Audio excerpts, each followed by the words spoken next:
expliqué dans les Akdamot des livres du Shulchan Arour, des Shutim, du Rambam, etc. Ils expliquaient c'était quoi le... Je t'avais pas raconté comment le Rambam il est devenu le Rambam. Le Rambam est forache, il dit Mori vers Rabbi à Mahari Migash. Mahari Migash il est parti de ce monde à l'âge que quand le Rambam il avait 7 ans. Comment il dit Mori vers Rabbi? Tu veux pas dire Mori vers Rabbi? Il avait 7 ans, t'as rien appris de lui. En plus, tu ne savais pas apprendre à l'époque. Et ouais, le Rambam il était un peu dur de tête, le pauvre. Alors quoi, qu'est-ce que tu dis Mori vers Rabbi? Le Seder Adorot, il explique. Le Seder Adorot, il dit que le Mahari Migash, il est venu, Bémet, quand il était allongé dans son lit, qu'il était très malade, il a appelé le Rambam, et il a mis ses 2 mains. Le Rambam, il a dit, mais Fourache, le fait est qu'il m'a mis ses 2 mains, j'ai tout reçu. Même que j'ai rien reçu, j'ai tout reçu. Alors tu vas me dire qu'il a été Mayen, tu connais pas la blague qu'on raconte? Il y avait deux litaïm qui étaient dans une yeshiva, qui se cassaient la tête, oui, le Rambam il dit comme ça, l'autre dit, mais non, le Rambam il dit comme ça, lui dit, mais non, le Rambam il dit comme ça, et ben, sauf les deux, ils sont morts. Ils sont montés en dentiel, et ils ont dit, bon, on va appeler le Rambam pour voir qu'est-ce qui a raison. Et il se tient devant le Rambam, un il dit, moi je dis comme ça, l'autre il dit comme ça, et des pile-poules, et des pile-poules, et des pile-poules. Le Rambam il dit, excuse-moi, mais c'est lui qui a raison. Et l'autre dit, Mata Mevina, ta Frank, t'es un Sfaradi, qu'est-ce que tu comprends, toi, Birklal? C'est moi qui, je sais mieux que toi, c'est quoi Rambam. C'est comme ça. Aujourd'hui, ouais, c'est comme ça mon pote. Ça s'appelle, ça c'est le Iyun, ouais, c'est le Iyun qu'on parle. En vérité, moi j'appelle pas ça un Iyun. J'appelle un chamboulant, un Tohu Vavo. Ils prennent la Torah et ils la rendent Tohu Vavo. La Gemara dans Baba Mitzia, elle dit, depuis que le temple il a été détruit, En halacha brura, En Mishnah brura, point barre. Non, ça n'existe pas. Ça n'existe pas, Mishnah Boura, Halacha Boura. Jamais il y aura une Halacha où tu pourras dire une fois pour toutes, c'est comme ça et c'est comme ça. C'est pas que dans la Halacha, hein. C'est dans tout. C'est-à-dire, si aujourd'hui je vais te dire comme ça, quelque chose, toi, tu vas le dire autrement à quelqu'un. Et ce quelqu'un, il va te le dire autrement. C'est obligé comme ça, obligé. Depuis que le temple a été détruit, la beauté, la grâce, la grandeur, le chen et la chashivut, tout est descendu, tout est parti. Où? Pas chez nous, non, pas chez nous. La beauté de la Torah, elle n'est pas chez nous, non, elle n'est pas chez nous. Et la preuve, c'est qu'on ne l'ouvre pas. Elle est à Hollywood. Eh oui, mon pote, c'est eux qui ont pris la beauté. Ça nous appartient à nous, ça. Ça nous appartient à nous, c'est des voleurs. Ils ont tout pris. Tu t'imagines que le Hari Akadosh, il était assis, il avait à côté de lui 10 élèves, ni plus, ni moins. 10 élèves. Rabbi Chaim Vital, il écrit dans le Shar HaGilgulim, il dit que ces 10 élèves-là, c'était le Gilgul des 10 élèves de Rabbi Shimon Bar Yochai. Rabbi Elazar, Rabbi Yossi, Rabbi Yehuda, Rabbi Abba, etc., etc. Ok? Maintenant, ces 10 élèves-là, c'était pas stam des 10 élèves, parce que si Rabbi Shimon Bar Yochai, il a choisi ces 10, il avait une chaboura énorme. Il avait 5. Il avait Rabbi Meir Balanes, il avait Rabbi Yehuda Anassi, il avait des têtes comme jamais on a vu dans le monde. Il en a pris 10. Il a dit, ces 10 là, ils peuvent recevoir ce que moi j'ai à recevoir. Ça veut dire que c'était pas juste stam des 10, c'était des 10 exceptionnels. Maintenant, ces 10 là, c'était le Gilgul des 10 élèves de Harizal. Tu t'imagines que le Harizal, il vient, il dit, écoutez mes amis, personne écrit ma Torah. Personne. Tu peux me faire montrer une personne aujourd'hui qui ressemble, un des élèves, le plus petit des élèves du Harizal, qui ressemble aujourd'hui au plus grand, ou même 2 plus grands, 3 plus grands de cette génération. Ça n'existe pas. Ça n'existe pas. Si un comme ça, il descend dans ce monde-ci, il brûle le monde en entier. Mamash, il brûle matériellement. Et qu'est-ce qu'il dit le Harizal à ces élèves-là? Il dit, tout ce que je vais vous dévoiler, n'écrivez pas une seule lettre. Pourquoi? Parce que vous ne pouvez pas donner l'intermédiaire. L'intermédiaire. C'est quoi l'intermédiaire? Moshe Kibel Torah Misinaï ou Mesara les Yeshua, Ve Yeshua les Skenim, ou Skenim les Nevim, Nevim va checker cette agdola. Combien de livres ont été écrits sur cette première Mishnah des Pirkei Avot? Qu'est-ce qu'on a besoin de savoir? Je vous avais déjà dit, Masechet Avot, c'est où? C'est à la fin de Seder Nezikin. Normalement, Moshe Kibel Torah Misinaï devrait être Masechet Brachot. Seder Zraïm, tout au début. Non, là, en plein milieu de la Mishnah, tu me mets Moshe Kibel Torah Missinaï. Combien de livres ont été écrits juste sur cette question-là? Parce que mon pote, la Torah ne se passe pas de un à l'autre. Comme à Sechet Avot, ce n'est pas des halachot, ce sont des midot. Les midot, tu peux les passer. C'est quoi des midot? Une belle histoire sur un tzaddik, tu la racontes à un ami, l'autre ami s'enflamme, il est content, ça tu peux le faire passer. Mais n'ose jamais dire que la Torah peut se faire passer. La Torah ne se passe pas de un à l'autre. À chaque fois qu'elle passe de un à l'autre, on perd, et on perd, et on perd encore, et on perd encore. C'est comme ça. Le summum de tout, c'était au mont Sinaï. Qu'est-ce qui nous a donné la Torah au mont Sinaï? C'est Moshe Rabbeinu. Moshe Rabbeinu, il l'a donné aux Skenim, les Skenim aux Nevi'im, et à chaque fois on perdait, et on perdait, jusqu'à qu'en fur et à mesure, il y a eu la Torah chez Birtav, après il y a eu la Torah chez Béalpé, après il y a eu les explications, après il y a eu la Gemara, après il y a eu des explications, etc. Pourquoi tous ces problèmes de Marc Loquette? Pourquoi tous ces problèmes-là? Il aurait pu être tout simplement, on donne tout est écrit, tout c'est terminé. Non, parce que la Torah ne se passe pas. Quand un homme, Rabbi Nathan, le miroir de Rabbeinu, Rabbi Nathan, l'homme le plus proche que Rabbeinu a eu, que Rabbeinu lui a dit sur Rabbi Nathan, il a dit, sans toi, il n'y aurait plus rien de chez moi. Il a dit, si, même pas aller chez Mot, même pas une feuille dans la Gnisa, il ne resterait pas. Il a dit, quand Rabbi Nathan est venu chez Rabbeinu, il a dit, maintenant que Rabbi Nathan est venu, même une parole, même une sichat roulin, elle ne va pas partir en l'air. Combien de fois Rabbi Nathan, il écrit dans le Chaim Moharan, dans le Likutei Moharan? Je n'ai pas tout noté.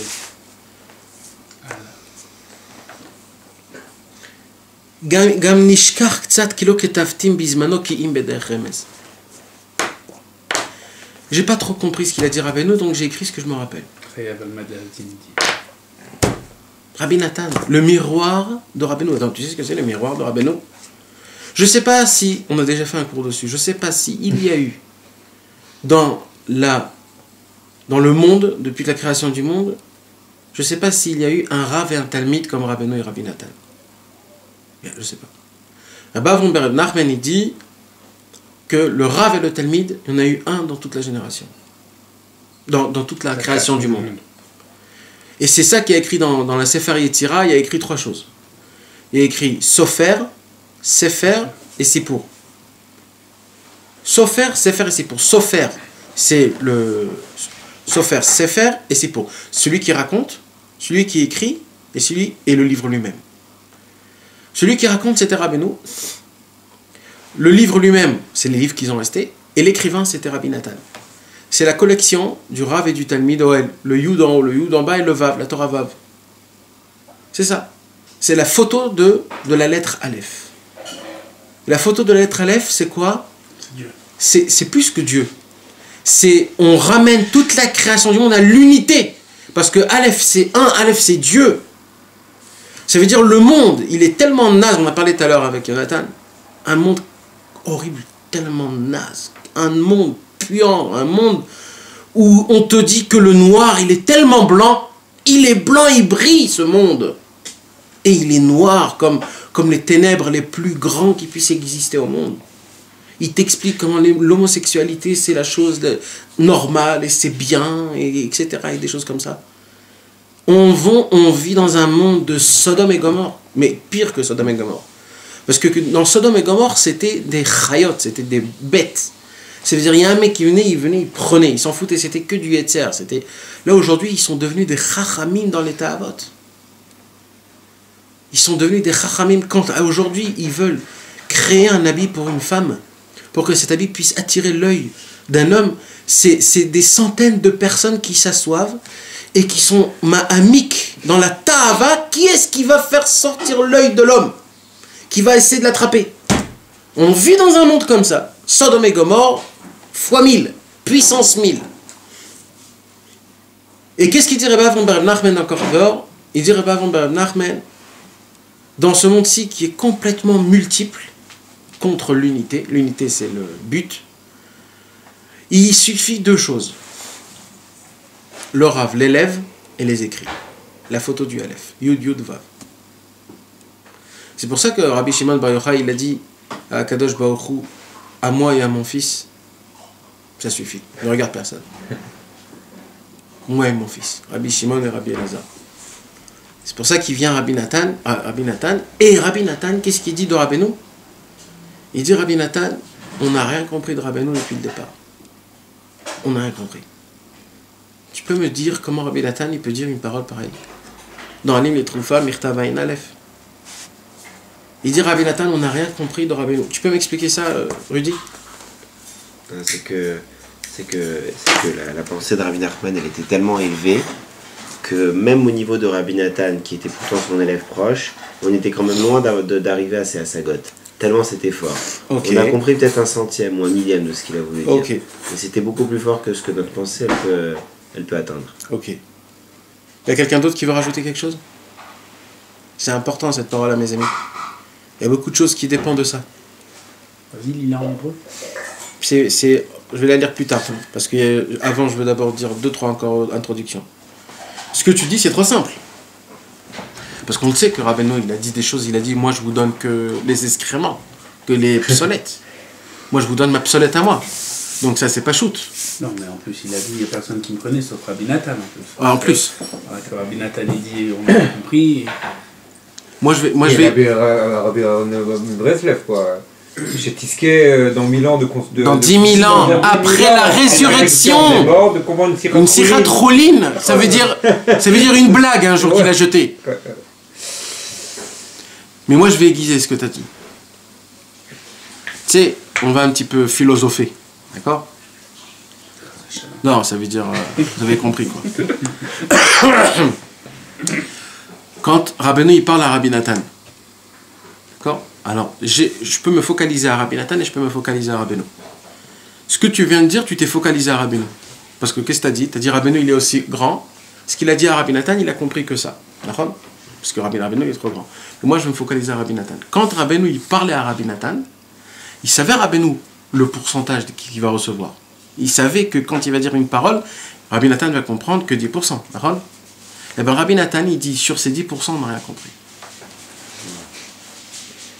T'as pigé de quoi on parle? Une chose qu'on croit avoir. Les 10%.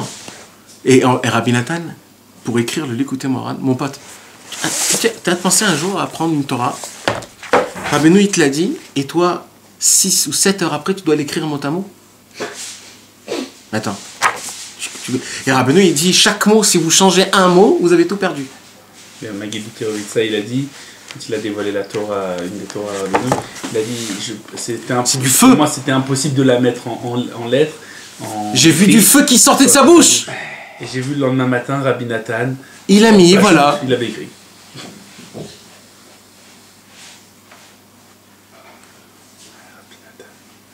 Et tout à l'heure, on a dit qu'on ne peut pas retransmettre la parole d'un rave. Il n'y a pas de transmission. Pourtant, Rabbi Nachman et Rabbi Nathan, c'est que de la transmission. Non, c'est ça. C'est ça que je veux t'expliquer. Même Rabbi Nathan, il n'a pas transmis Rabbeinu. Et c'est pour la raison pour laquelle Rabbi Nathan n'était pas un admour. Il a dit après lui, il n'y a personne d'autre. Et le pire de tout ça, c'est quoi? C'est qu'il n'arrête pas de te l'écrire et de te faire montrer que qui je suis, moi. Mais attends, quand tu lis le Likutei Tfilot de Rabbi Nathan, tu te dis, mais attends. Tu sais pourquoi il y avait une grande marloquette? Je vais t'expliquer quelque chose. Il y avait 3 genres de gens qui étaient contre le Breslev.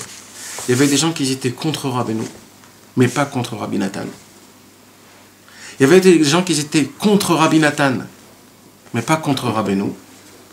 Et il y avait des gens qui étaient contre tout le monde.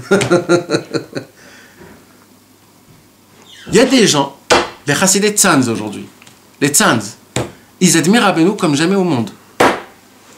Le Divrei Chaim, quand il a reçu le Likutei Moharan, il n'a pas dit ce jour-là Tachanoun. Il n'a pas dit Tachanoun. On lui a donné le livre Likutei Moharan, il n'a pas dit Tachanoun. Je sais pas, ce jour-là, et ce livre-là, il étudiait, il n'arrêtait pas d'en parler, hein. Pas stam. Non, mais c'est Adoua chez eux qui. Et Rabbi Nathan? Ah, il le cite pas, il le ramène pas. Non. Les livres? Non. Et il y en a un, pas le Divrei Chaim, il y a un après, qu'ils ont dit, regarde, de lui-même, regarde, on lit l'écouter de Tfilot, il dit, Ami, choté, pochéa, il n'y a pas un jour que je passe pas sans fauter, il n'y a pas une prière que j'arrive pas. Oh, jusqu'à où tu vas là? C'était un élève comme tous les autres élèves. Stam. Tu comprends? Et pourquoi c'est arrivé cette chose-là? Parce qu'il y a un millième de raison, qu'ils ont raison dans ça. C'est que par rapport à Rabbeinu, personne au monde peut avoir le mérite de rentrer dans le palais de Rabbi Nachman. Personne au monde. Rabbeinu, il n'a aucun lien avec nous. Mais notre accès à Rabbeinu, c'est Rabbi Nathan. Ouais. Sans Non. Rabbi Nathan, on a... Non. D'ailleurs, on aurait... Notre accès à Rabbeinu, c'est pour une seule chose. Très important que tu le saches. Torah Zayin Chelek Bet. Ki merachma menagem. Mi sheu manig, mi sheu rotze lanig, utzech leot rachman. C'est par la pitié et la miséricorde de Rabbi Nachman que Rabbi Nachman il a dit, moi et vous, c'est pas du tout pareil, mais je vous ouvre la porte. Maintenant, c'est certain que personne ne peut rien comprendre que par Rabbi Nathan, ça c'est certain. Rabbi Nathan a découvert Rabbeinu. Mais lequel Rabbeinu? Le Rabbeinu que nous on peut connaître. Sans Rabbi Nathan, on n'aurait rien connu. Rabbi Nathan nous a mâché le manger, mais ce qu'il faut savoir, que le vrai Rabbeinu, c'est pas ça. Le vrai Rabbeinu, c'est Astara. C'est une Astara. Rabbi Israël a dit, Rabbeinu, les Sod. C'est un secret. Il y a même une parole chez les Chassidés de Breslev qui ont dit que tout ce que Rabbeinu a dévoilé, c'est pour qu'on puisse croire que c'est ça Rabbeinu, mais en vérité Rabbeinu, c'est une autre chose. C'est quelque chose d'autre, c'est loin des milliards et des milliards d'années, de lumière. C'est qui ce Rabbeinu? On ne sait pas ce que c'est, on ne peut pas en parler de lui. Rabbi Avraham Ber Nachman, il a dit, si vous voulez parler de la grandeur de Rabbeinu, parlez de la grandeur de Rabbi Nathan. On ne peut pas parler de la grandeur de Rabbeinu. Tout ce que tu peux lui dire, ça le rapte ici. Alors tais-toi et parle de la grandeur de Rabbi Nathan. La grandeur de Rabbi Nathan, encore, tu peux encore recevoir quelque chose. Donc c'est à ce niveau-là, c'est au niveau du personnage qu'on ne peut pas comprendre. C'est pas au niveau de sa Torah, enfin de ce qu'il a essayé de nous laisser. Ce que tu as voulu dire. Même de sa Torah, personne ne peut rien comprendre dans sa Torah. Personne ne peut rien comprendre. Nous, on connaît la face de Rabbi Nathan, de Rabbi Nachman. Ouais, mais c'est la vraie face. C'est la vraie face.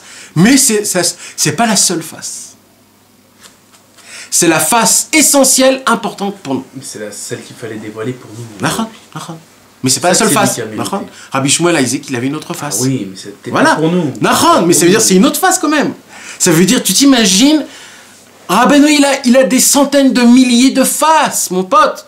Rabbeinu, il a dit, amenez-moi le lamdan le plus grand au monde. Amenez-le-moi, d'accord? Amenez-le-moi chez moi. Quand Rabbeinu, il dit le lamdan le plus grand au monde, on va prendre le Maharam Shif. D'accord? On va prendre le Maharam Shif. Le Gaon de Vilna. Ou le Gaon de Vilna. Parle plus. Ça va faire du bruit, ça. Vas-y. Amène-moi le Gaon de Vilna. C'est ce qu'il dit Rabbeinu. Il dit, je vais lui apprendre. Qui sait pas étudier. Il ne sait pas étudier. Il n'a jamais étudié. Je vais lui faire montrer qu'il s'est trompé depuis le début. Mais attends, vous imaginez, c'est quoi cette parole-là? Mais qu'est-ce que vous croyez que Rabbeinu, c'était quelqu'un qui se vantait? Rabbeinu, il ne se vantait pas. Rabbeinu, il était loin, il avait brisé ça à l'âge de 18 ans. À l'âge de 20 ans, il n'avait plus rien, Rabbeinu. Il ne restait plus rien de lui. Il avait tout brisé, tout cassé. Alors pourquoi il dit cette parole à Rabbeinu? Rabbeinu, il te fait montrer qu'en vérité, moi, je ne suis pas le genre d'homme qui vient et qui fait, qui se montre, etc. etc.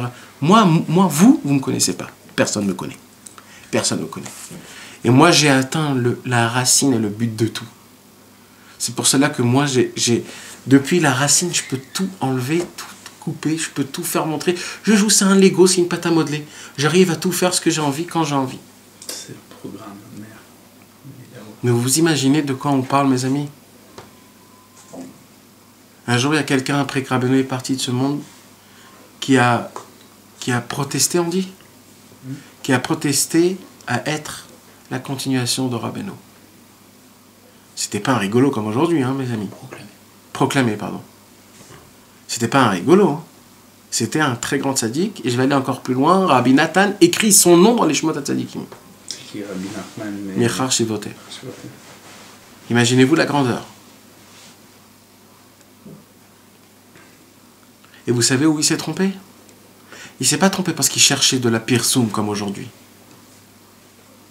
Il s'est trompé pour une seule chose. Il n'y a pas de continuation à Rabbeinu puisqu'il n'y a pas eu de commencement. Il n'y a pas eu de vrai dévoilement. Il n'y a eu aucun dévoilement. Vous imaginez de quoi on parle? Non. Eh ben, maître, moi, des fois, je me dis, pourquoi je donne des cours? Je te dis la vérité. Non, parce que ce que Rabbeinu a dévoilé, enfin, que nous on peut comprendre comme un dévoilement qui n'en est pas un, parce qu'on ne peut pas avoir une saga de ce qu'il a pu nous dévoiler, ce qu'il était vraiment. Mais c'est ce qu'il voulait Ouais. dévoiler. Ouais. Non, mais non. Non, mais ce millionnaire de dévoilement qui fait que. Ouais, t'as raison, mais c'est ce qu'il a voulu. C'est ce qu'il a amené dans ce monde. Mais- Sinon, la médecine, c'est de ça dont on parle. Oui, ben vadaï. Mais quand même, dans ça, on n'a pris que un 5%. Pas plus, hein. On n'a pris que 5%. Alors là, on est déjà dans le limoud de Rabbi Nathan. Le limoud de Rabbi Nathan, on est dans 5% du limoud de Rabbi Nathan. Non. Moi non plus, j'ai pas assez pas clair. Il y a un truc qui. Je répète encore. Rabbeinu, il a dévoilé 5%. Tout ça, c'est des images, hein, Ok. c'est juste pour les pourcentages. C'est pas les vraies statistiques. Ouais. Rabbeinu a dévoilé, on va dire, 10% de sa connaissance. Ok? Dans ces 10% qu'il a reçu Rabbi Nathan, que pour Rabbi Nathan c'est 100%, parce qu'il ne sait pas plus que ça. Ce qu'il a reçu. Dans ces 10%, Rabbi Nathan il connaît un dixième, 1%. Parce que lui-même, Rabbi Nathan, il dit, je ne sais rien de Rabbeinu, je ne sais pas c'est qui. Il dit, mais fourrage, je ne sais pas c'est qui. À quoi il est idiote? C'est juste des connaissances. Je sais qu'il y a les 7 mendiants, je sais qu'il y a la Torah Aïe, je sais que la Torah Zamra, mais je sais pas plus que ça. Et par rapport à la vraie image de Rabbeinu, par rapport à ce que Rabbeinu lui a dévoilé à lui dans cette facette qu'il a Les lui deux. dévoilée. Les deux. À plus forte raison. Non, c'est pas pareil. Par rapport à cette fois, déjà cette facette-là, Rabbi Nathan il l'a pas perçue correctement. Donc, Parce que même sur cette facette-là, et alors à plus forte raison, toutes les facettes de Rabbeinu, Rabbi Nathan il les a pas perçues. Et malgré cela, Rabbeinu il dit, il n'y a personne qui me connaît sauf Rabbi Nathan. Imagine-toi les autres. Ouais, Daniel. Imagine-toi nous. Mais attends, mais moi je crois qu'il faut fermer le livre et y penser. Il n'y a rien à parler à ça. T'allais dire quoi? T'allais dire des fois je me dis au lieu de. Oui, c'est ça. Des fois, je me dis, moi, je parle, je donne des cours à droite, à gauche, etc., etc. Et je me dis, des fois, je parle trop. C'est sûr, comme tu préfères. Il est filmé le cours.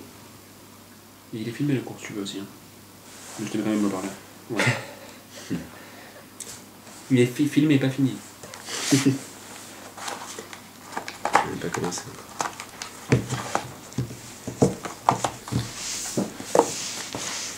C'est comme je t'ai dit tout à l'heure. C'est mes fourrages, le quatrième ou le cinquième paragraphe du Likutei Etzot, le premier. Sur la vérité, on peut dire qu'une seule chose. Sur le mensonge, on peut dire des milliards de choses. Sache-moi une chose, Rudy, et tous mes amis, il faut que vous écoutiez bien ce que je vais vous dire. Les grands parleurs, c'est les plus grands charlatans au monde. C'est qui un très beau parleur dans ce monde-ci? C'est qui? Ah, purée, il y en a plein. C'est un avocat. Politicien. Qu'est-ce qu'il fait un avocat? Son travail à lui, c'est quoi? T'embrouiller. De prendre le mensonge et de te le faire montrer qu'il est vrai. Ouais. D'expliquer que l'homosexualité, c'est quelque chose de très bien. Ce qu'ils font toute la journée, dans des télévisions, dans des choses comme ça, etc. Il faut que vous sachiez quelque chose, mes amis. Il n'y a personne au monde qui peut prendre le porte-parole de Rabbeinu. Personne au monde. Personne au monde peut proclamer qui peut prendre le porte-parole de Rabbeinu. Rabbi Nathan lui-même, il n'arrêtait pas des centaines de fois, jusqu'à qu'il s'est tellement rapetissé, Rabbi Nathan, que les gens le prenaient pour un homme simple. Simple. Rabbi Nathan qui terminait le chasse Mishnayot tous les mois. Rabbi Nathan qui devait être le Rav sur des dizaines, 80 villes. Il avait terminé le chasse, il avait tout terminé. Il devait prendre la succession de son. S'il ne serait pas rapproché à Rabbi Nathan de Rabbeinu, mes amis, c'était le nouveau Baal Shem Tov de la génération. Mais il s'est tellement rapetissé, il est tellement devenu un ave, parce que devant le soleil, tout est petit. Tout est petit. Quelle planète peut venir dire, voilà, moi je suis plus grande que le soleil? Non, mais à notre niveau, c'est pas grave. Je veux dire, Non, mais déjà assoiffé, on est tellement fatigué que 1% de 1%, Mais t'as pas de 1%, compris. de 1%, de 1%, Ouais, ça c'est certain. ça ravive ma nation. Ça, Il veut pas te parler de ça. moi je parle pas de ça, Jonathan, tu n'as Là, pas encore compris. Il veut te dire, si tu arrives à percevoir ne serait-ce qu'un dixième de ce qu'on vient de parler là, tu vas peut-être percevoir ne serait-ce qu'un millième d'un milliardième de la grandeur de Rabbeinu. Tu vas avoir une toute petite tassaga De Non, se mais- dire, mais Merci. mince. D'accord, Alors, mais qui c'était? mais quelque part, ça Tu change peux pas, dire parce que que c'est même c'est comme son si tu nom, me dis, tu peux pas le tu prononcer. sais quoi, Alors je maintenant- sais déjà que je suis à 1 million de kilomètres Ouais. de Rabbeinu. Non, non, non. Tu me dis t'es pas à 1 million, t'es à 1 milliard de 1 milliard. Ah ouais, non, Tu sais ça quoi? change. Non, parce qu'il y a beaucoup Je de vois gens pas. qui croient qu'ils connaissent. Non mais je vois pas moi, entre 1 million et 1 milliard, moi je suis... Tu vois ce que je veux dire? Dis-moi 10 000 milliards, dis-moi l'infini, ça veut dire... Ça commence pas, donc je sais que Non mais c'est ça, en il y fait, a ce qu'il a NRR, dit tout à l'heure. il y a je pense, NRR, je peux C'est pas... que c'est ce qu'il a voulu qu'on reçoive, Rabbeinu. C'est ce qu'il a donné. Donc, J'ai expliqué que pourquoi sur ce dire- qu'il a voulu, même de ça, on n'a pris que 1%. Même de ça. Même de ce qu'il a voulu nous dévoiler. Parce que Rabbi Nathan lui-même qui dit qu'il n'a pas compris ce qu'il a dit à Rabbeinu, que tout ce qu'il sait, c'est que des idiotes, c'est que des connaissances. C'est pas c'est que des connaissances, parce qu'il sait rien, on ne sait pas c'est qui Rabbeinu, sa grandeur, on ne sait pas. Aïn Lora Ata, Elohim de la terre, on ne sait pas. Donc nous, on est encore très... Mais c'est pas ça que moi je veux arriver. Tu sais que là où je veux en arriver, un des points, c'est le porte-parole. Le porte-parole. Quelqu'un qui va venir et qui va commencer à m'expliquer et à me dire comment ça marche, comment ça fonctionne. Mais mon pote, là, d'où tu viens? Maseret Tanit, la Gemara a dit Etz katan echol ladlik etz gadol. Une petite, comment on dit, Petite braise. une braise peut Indice. allumer un Yahar Shalem, une forêt en entière. Non, on l'a lu hier. Ouais, la lumière. Tout ça, on sait que tout ça, on l'a lu hier. C'est quoi ça, mes amis? C'est quoi? Et ça, c'est la première lettre de Yuba Nahal. Il dit comme ça. Il dit, chez Rabbeinu Akadosh, il n'y a pas plus grand, plus petit. Il n'y a pas. Il n'y a pas. On voit comment Rabbi Nathan, et ça c'est un péléatso, moi à chaque fois que je relis ces histoires-là, pour moi ça me fait décoller ce truc-là. Rabbi Nathan, il apprenait son avodat Hashem des nouveaux qui venaient à peine de rapprocher.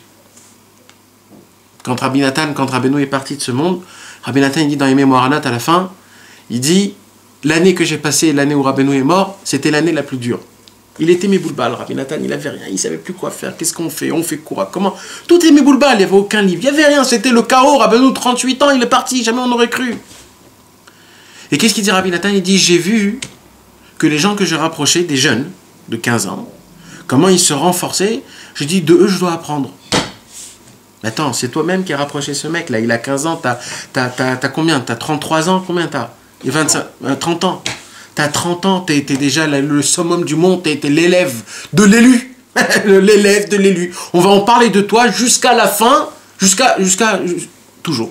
T'es un amour déjà, il va dire. T'es un tzaddik en plus. Ouais. Autorier. Mais l'autre sadique Bilvad, t'es plus que ça. Et Rabbi Nathan, il prend une itrascout d'un mec de 15 ans qu'il a allumé. Tu sais, c'est le début, il est allumé. On sait que ça va partir dans 2-3 autres trucs. Et c'est tout. Eh bien, Rabbi Nathan, c'est ça, mes amis. Pourquoi? Parce qu'un petit peut allumer un yard.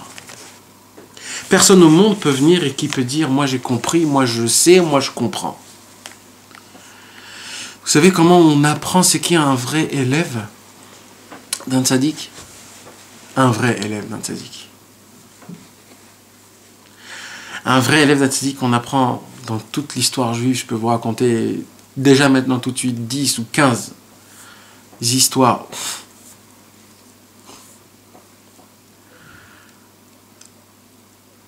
Sachez une chose,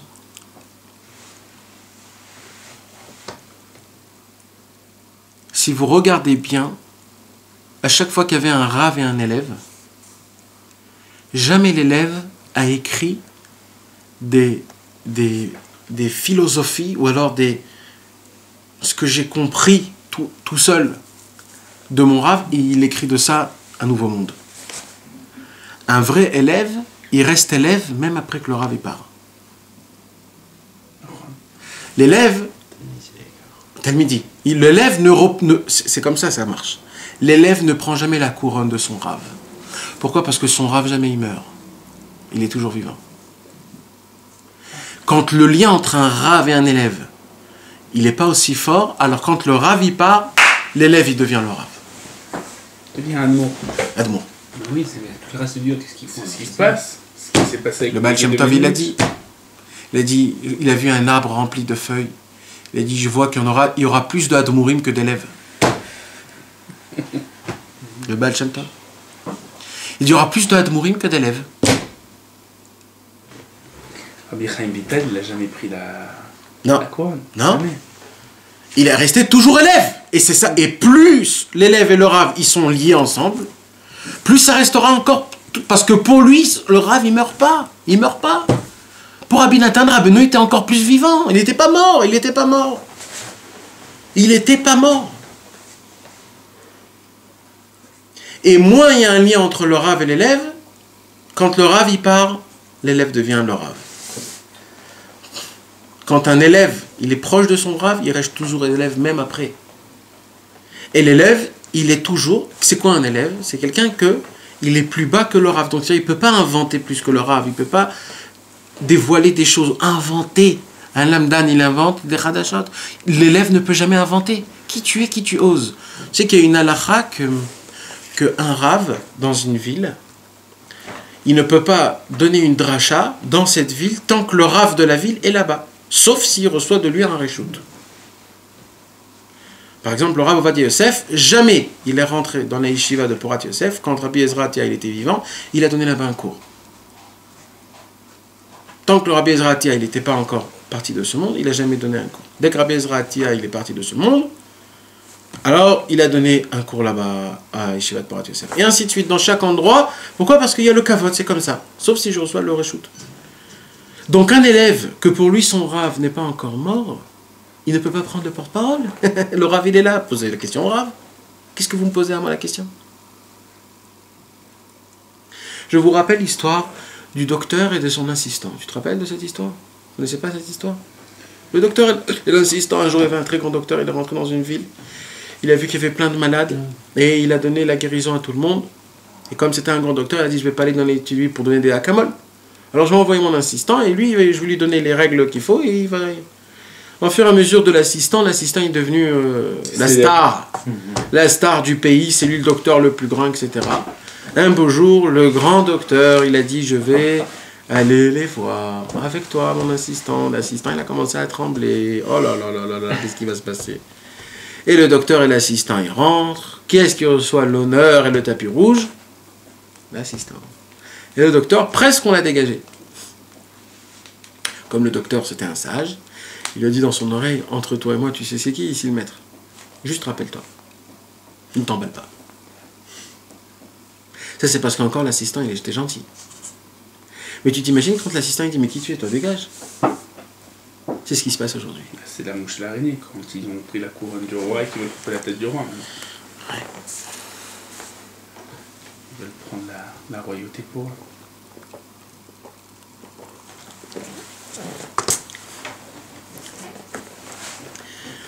J'ai même entendu quelque chose de plus fort encore.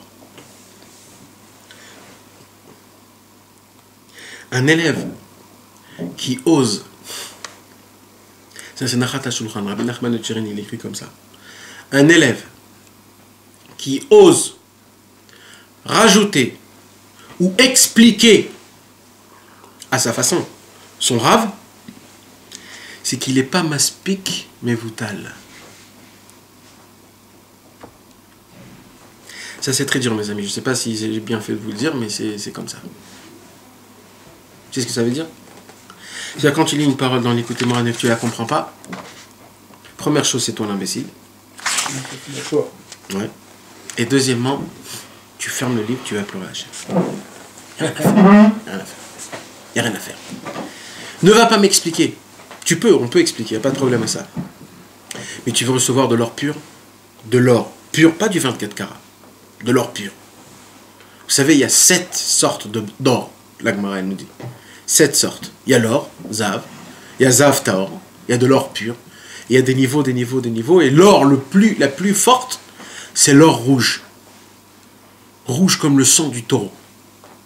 Cet or-là, pourquoi il n'y en a pas assez? Pourquoi? Parce qu'elle est molle, cette or-là, elle est molle. C'est pas travailler. On ne peut pas travailler avec elle, elle est molle, c'est presque, c'est comme de la pâte à modeler, c'est mou. Faut un alliage pour qu'il t'aime. Exact. Il faut la mélanger, il faut la... Et l'Agmara, elle dit, pourquoi c'est ça l'or la plus haute? Parce que c'est une or, parce qu'il y a aussi une autre matière, le bronze, ça ressemble au bronze. L'or rouge, elle ressemble au bronze, la couleur. Et le bronze, c'est la matière la plus naze qui puisse exister. Et de l'autre côté, l'or rouge, c'est la matière la plus haute qui puisse exister dans sa... Et la Gemara, elle dit que comme c'est facile à se tromper, rien que pour ça, cet or-là, elle est importante. Parce que tu peux te tromper là-bas. Quand c'est trop facile à connaître les choses, c'est pas important. Quand tu te casses, quand tu te fatigues, ça c'est important. Quand tu vois de l'or, tu dis peut-être c'est de le bronze, peut-être c'est de l'or, peut-être c'est peut-être... Rien que parce que cette question-là, c'est pour ça que cet or-là, elle est importante. Parce que ça te permet de faire un bureau. Ouais. Et parce que tu peux te tromper. Et c'est une expérience. Tu comprends? Ça veut dire la création a fait que le bronze voulait ressembler à l'or rouge. Voilà. Sache une chose, c'est dur, mais c'est la vérité, mes amis. Je dis pas qu'on est obligé de toujours faire comme ça, parce que c'est pas comme ça que c'est écrit. Mais un homme qui est têtu et qui veut connaître Rabbeinu, qui veut connaître la Torah, qui veut connaître ces grandes tzadikim-là, eux, des gens comme ça, quand ils ouvrent une Torah et qu'ils ne comprennent pas ce qu'il y a écrit dans la Torah, il faut qu'ils pleurent et qu'ils demandent chouva à ça, parce que personne au monde peut venir t'expliquer. Celui qui va venir t'expliquer, t'inventer et te donner des choses comme ça, c'est qu'il n'a pas de bitoul. Quand il t'explique le tzaddik, il n'a pas de bitoul. Tu vas voir dans le Likuta Halachot que Rabbi Nathan, il a écrit tout ce qu'il dit dans l'Agdama, mais fourrage. Il dit tout ce que j'ai dit, je ne l'ai pas dit de chez moi, il a dit Rabbi Nathan. Je ne l'ai pas dit de chez moi, ça ne sort pas de mes entrailles, dit Rabbi Nathan. Tout le Likuta Halachot qu'il a écrit, ça ne sort pas de mes entrailles, c'est ce que j'ai vu et ce que j'ai compris de Rabbeinu. Pas de moi, de Rabbeinu. C'est Rabbeinu qui l'a fait faire comprendre le Likuta Halachot. C'est pour ça qu'aujourd'hui, ça veut dire à nos yeux, le Likuta Halachot et le Likuta Moran, il a le même niveau de bitoul qu'on a. Quand Rabbi Nathan il dit ça, ça veut dire ça. Il n'y a pas personne au monde qui va dire non, mais moi je veux dire autrement. Parce que c'est ça.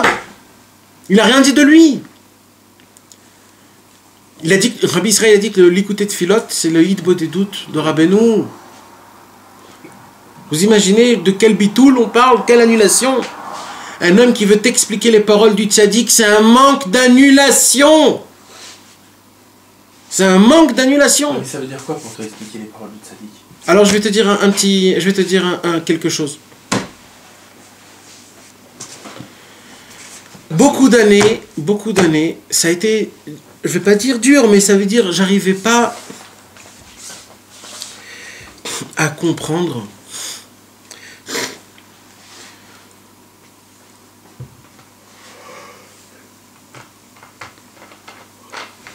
en fur et à mesure.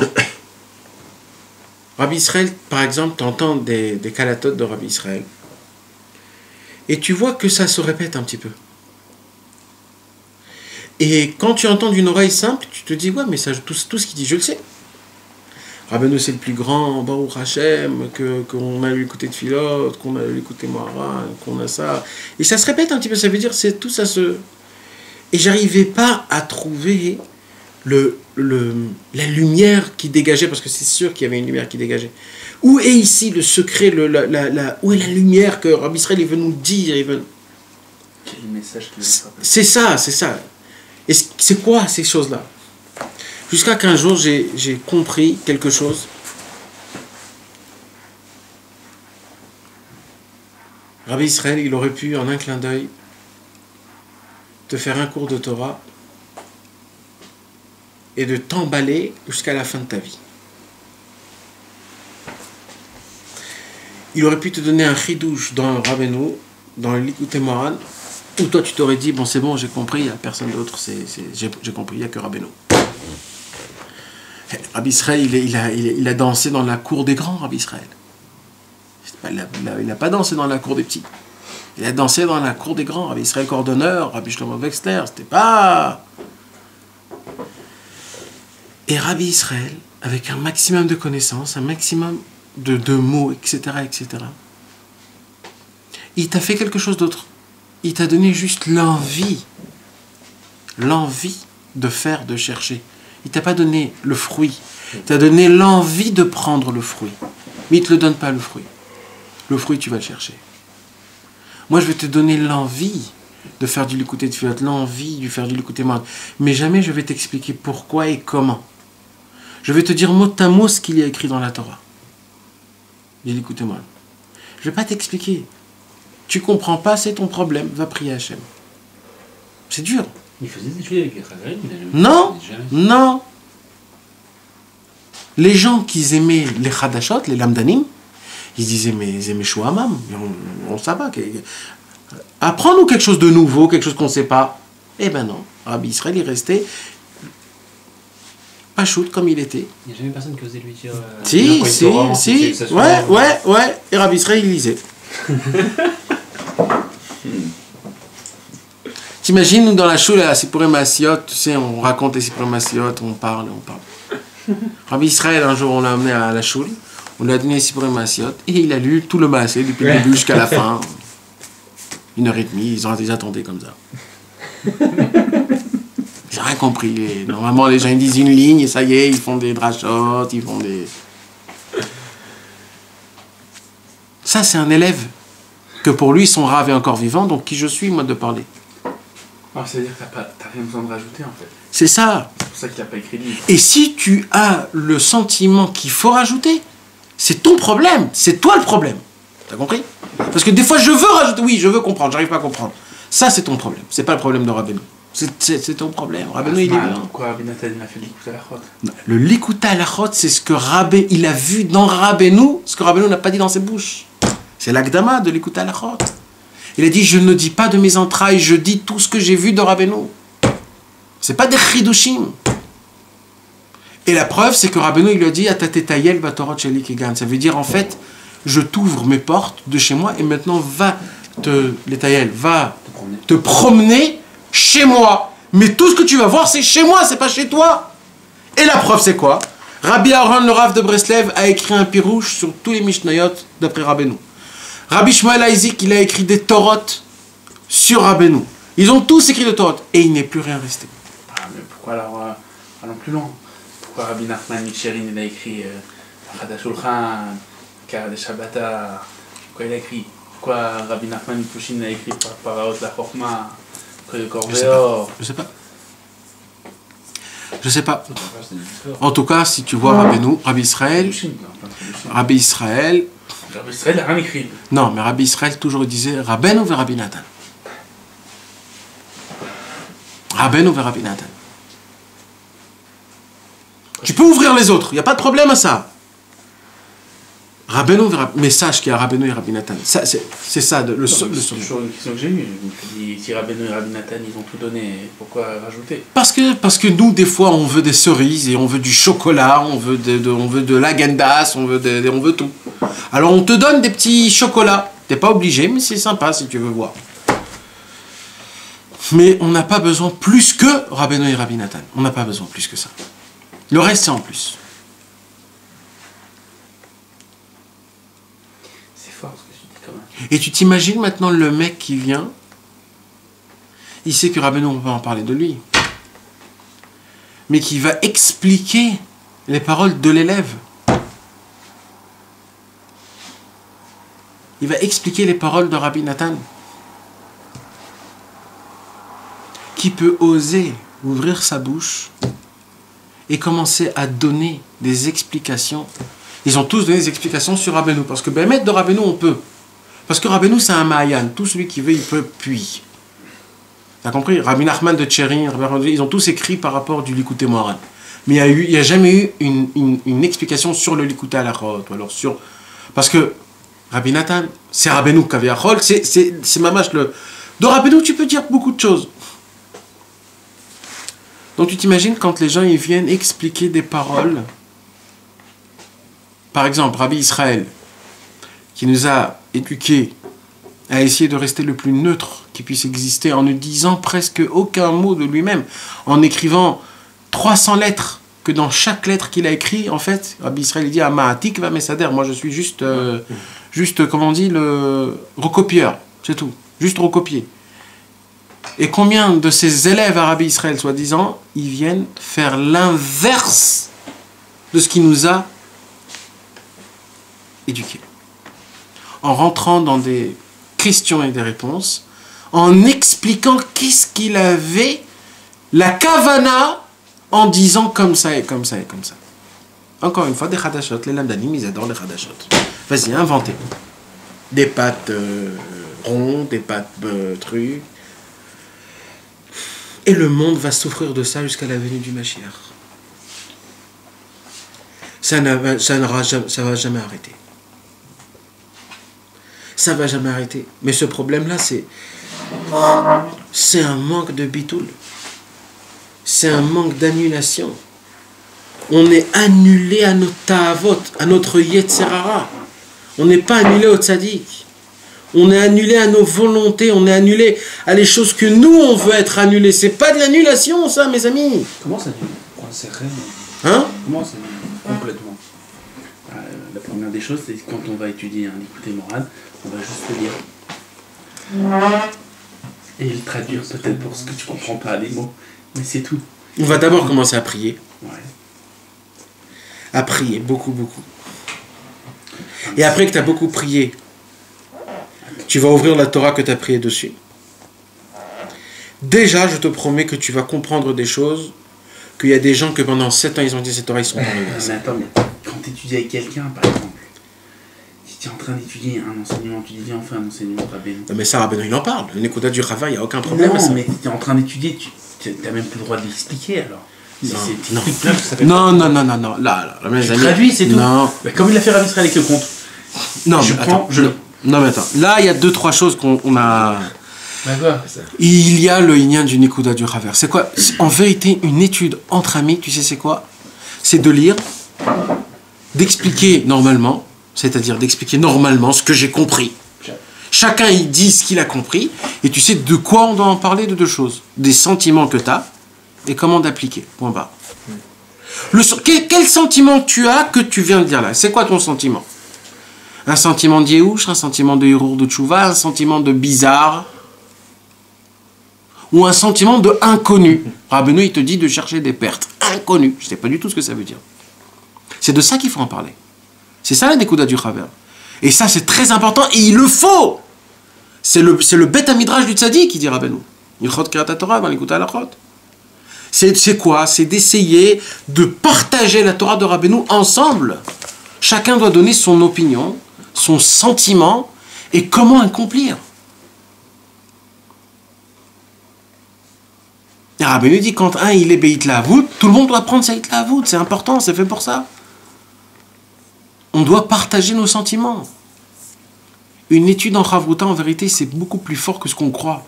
C'est pas un stender, une Gemara et on bouge. C'est pas ça, une Chavruta. Une Chavruta, ça fait très mal. Si tu prends ton cœur, tu le mets ici. Le moindre pic, ça te tue. Une Chavruta, en fait, si tu dévoiles ta personnalité. Tu lis une Torah dans l'écoutement, tu dis, écoute, la vérité, pour moi, c'est du chinois. Ça me parle pas. Alors l'ami, il dit, mais comment ça te parle pas? Et il va lui donner des exemples. Quand, par exemple, tu es dans une situation comme ça et comme ça, comment tu réagis?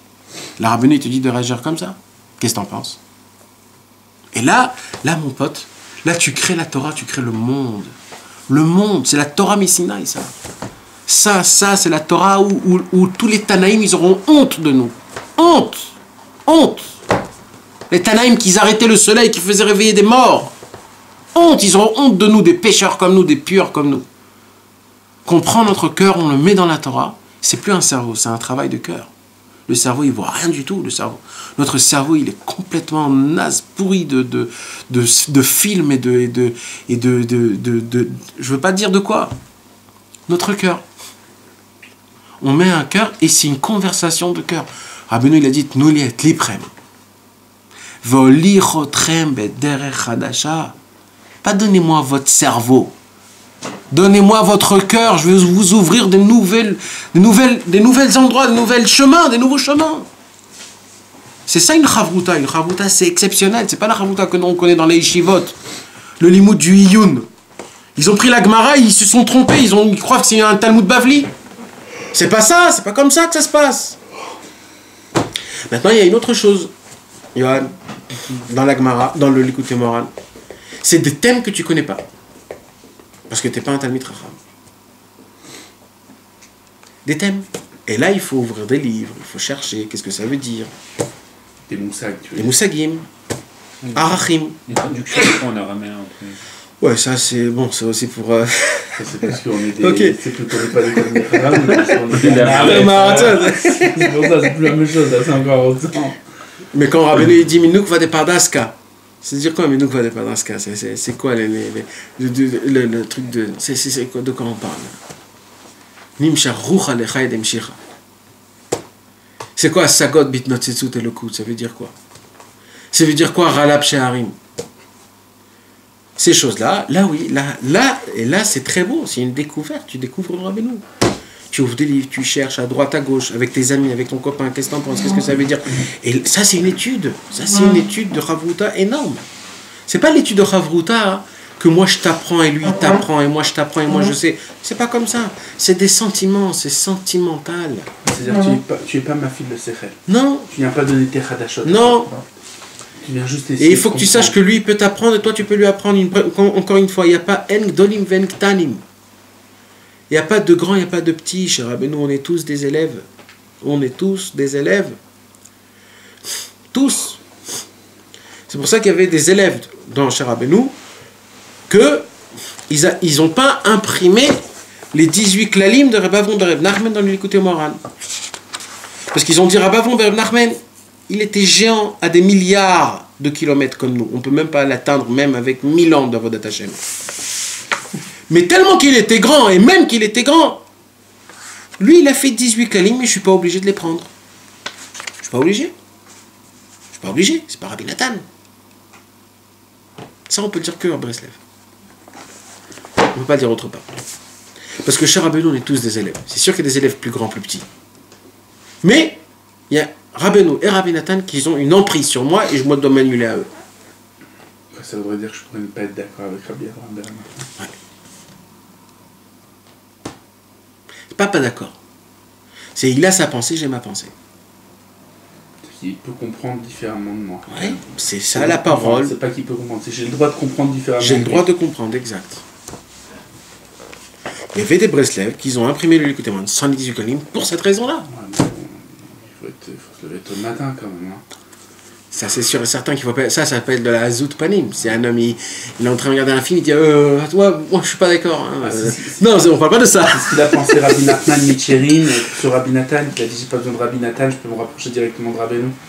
Au départ. Ouais, Après, il a compris. Après, il a compris. Mais On ouais. va dire que c'était ça. C'était, il s'est dit Rabbeinu, c'est une klaliout, Ouais. je peux aller tirer de lui directement. Exact. J'ai une autre question par rapport au tzadiki. On voit qu'il fait dans les petites filotes, dans le côté Rabbeinu, n'oubliez pas des chidushim dans la Torah. Bon, c'est pas là, encore une fois, c'est pour. Pas de Chidushim. Rabbeinu, il a dit, il a expliqué, ça a été expliqué. Rabbi Aaron, il a dit ça à qui? À Rabbi Aaron, le Rav de Breslev. Rabbi Aaron, le Rav de Breslev, il a dit ça veut dire quoi? Non, même dans les côtés de filotes, on voit Rabbi Nathan il prie pour faire des chidushim. Ouais, alors il lui a expliqué. Il lui a dit comme ça. Et écoute bien, c'est quoi les Chidushim de Rabbeinu? Écoute bien. Il dit Rabbi Aaron, des fois tu vas étudier mon livre et tu vas pas comprendre quelque chose, tu as une question. Alors tu vas essayer de te casser la tête, de beaucoup prier pour avoir la réponse. Et cette réponse, c'est un Chidush. Rabbi Aaron, il est vite parti chez lui à la maison. Il a étudié l'Likutei Moharan. Et quand il a étudié, il y avait quelque chose qu'il ne comprenait pas. Il s'est cassé la tête, il a essayé de faire des filotes, etc. Jusqu'à qu'il a eu la question, la réponse. Il est parti chez Rabbeinu, il a donné la question, la réponse. Rabbeinu a dit voilà. Tu sais c'est quoi un chidouche, Rudy? Je vais te dire c'est quoi un chidouche d'après Rabbeinu. Un Maharetz comme nous, qu'on ne sait pas ce que ça veut dire Haoutaya, on ne sait pas ce que tu vas dire de l'araméen. Toi tu vas te casser la tête. C'est quoi Haoutaya? C'est quoi ce truc-là Haoutaya? Et tu vas étudier ton Dafayomi. Et tu vas apprendre que Haoutaya, c'est un jour il y avait un socher. Comment on dit un marchand. Un jour il y a eu un marchand. Ça mon pote c'est un chidouche.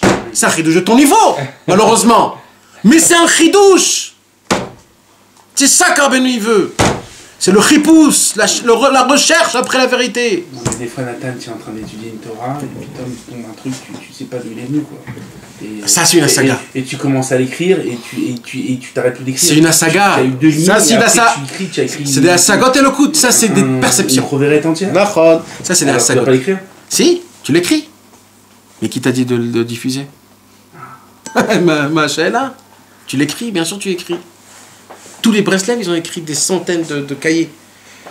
Des centaines de cahiers. Tu veux que je te fasse montrer un livre où ils ont écrit tous les cahiers qu'ils ont trouvés avant la Deuxième Guerre du Monde, des Chassidei Breslev. Des cahiers, des Torahs énormes. Rabbi Shimon, combien de Chidushei Torah il avait? Rabbi Nathan, il a vu les Chidushei Torah de Rabbi Shimon, il a dit, oh là là, il a eu une Khalishut Adat. Et Rabbi Shimon, il a tout de suite compris qu'il veut lui prendre. Alors il a fait comme si de rien n'était, et au moment où il a tourné sa tête, Rabbi Shimon, il a pris tous ses écrits, il a jeté au feu. J'arriverai pas à comprendre. Je te dis la vérité. C'est pour ça, c'est parce qu'il faut écrire. La Torah Samervav, Rabbi Noé dit, avec le stylo, quand tu bouges le stylo, tu crées dans l'air une purification. Ne cherche pas à comprendre. Tu n'es pas obligé de comprendre tout. Il faut mettre tout à l'écrit. Maintenant, Hachem, il fera avec ça ce qu'il veut. Voilà, Rabbi Israël a écrit des centaines d'écrits, des pages et des pages. Et il n'a pas diffusé ces choses-là. Ah ouais? Ouais. Tu les as? Non, mais c'est connu, c'est des choses qui sont connues. Il les a écrits, c'est tout. Il faut écrire, mon pote, il faut écrire. Ça appartient pas à toi, mais on se pose pas de questions. C'est ça la chose, c'est ça le ilimut be'iyun. C'est ça le iyun achei emet, pas le achare apilpoul. C'est pas ça. Le iyun c'est achei le emet. Et la parole du tzaddik, elle doit rester propre. Propre. T'as déjà vu une femme qui se maquille trop? Trop. Ça devient une poupée, ça devient vulgaire. Quand soi-disant tu veux habiller Rabbeinu, tu le rends pas beau. Rabbeinu, il est beau tel quel, c'est la beauté. Un point, une virgule, tu caches tout. T'imagines, il y a un roman en français, que tout est écrit en super truc, et toi tu viens et tu dis, je crois qu'il faut mettre ici une virgule, là il faut mettre un apostrophe, là il faut mettre un... Mais attends, mais tu viens, tu rentres comme si c'est chez toi. Mais qui vous êtes? C'est combien la Nava avant le mamage, c'est... Les parleurs, c'est tous des parleurs. Plus tu parles, plus tu es un menteur. Tsarfati Meshuga, voilà. C'est les grands parleurs. Les Français fous. C'est les grands parleurs. Les tzadikim, c'était pas des parleurs. Plus tu parles, plus tu es un menteur, tu es un philosophe. Plus on parle, plus on rentre dans les pilpoulim, plus ça. Mais t'as raison. Ça y est que la chorma. Parce que c'est parti de français, tout le Ouais. Parleurs. Les grands parleurs. C'est pas ça le plus. Hein? C'était pas. C'est pas ça. C'est d'abord on le connaît même pas. On le connaît pas. On le connaît pas. Les anciens. On les entend pas, on les connaît pas.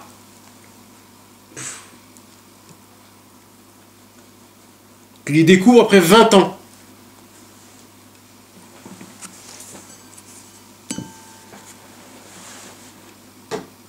Il n'y a pas besoin de parler. Ça c'est le mot essentiel. Il n'y a pas besoin de trop parler quand la vérité elle est là. Il n'y a pas. Comment la Gemara elle dit, Gavar Toura mi ben Ena. Quand il y avait une marloquette entre Tanaïm et que cette marloquette là elle s'est répétée chez les Amoraïm. Alors normalement la Gemara elle dit Ketanoï. C'est marloquette Tanaïm. Quand ça continue, alors la Gemara elle dit Gavar Toura mi ben Ena. Mais qui vous êtes? Vous parlez de quoi? Il est déjà des grands, ils ont parlé de ça. Taisez-vous! Ils ont déjà parlé, taisez-vous! Des grands tzadikim qui parlent d'Avodat Hashem, de compréhension, de Rabbeinu, etc., etc., ils viennent des nazes, des gens qui ont à peine des débutants et qui se disent, ouais, moi je comprends. Quand ils disaient ça, ça voulait dire ça. Quand ils disaient ça, ça voulait dire ça. Gavar Toura mi benena. Qu'est-ce que vous mettez votre tête devant des montagnes?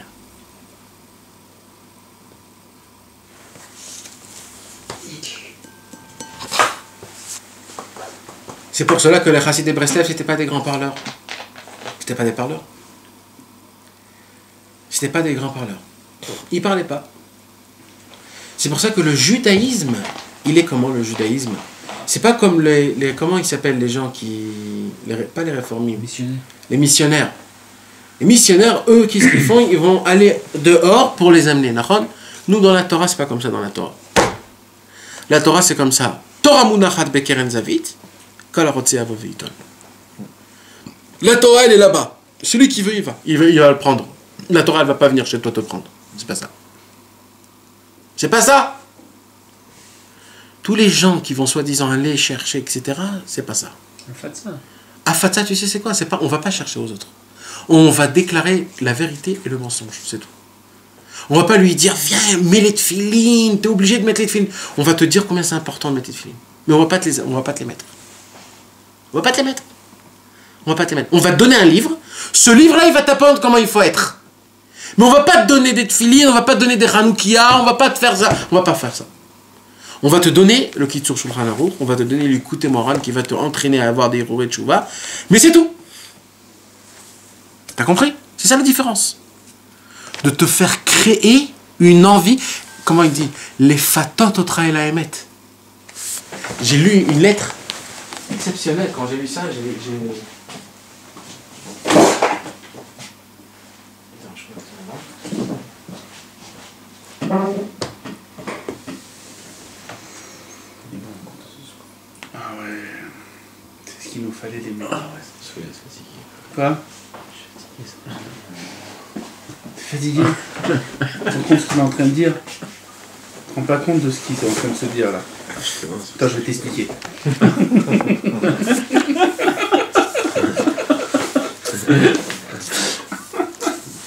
T'as bien compris le cours.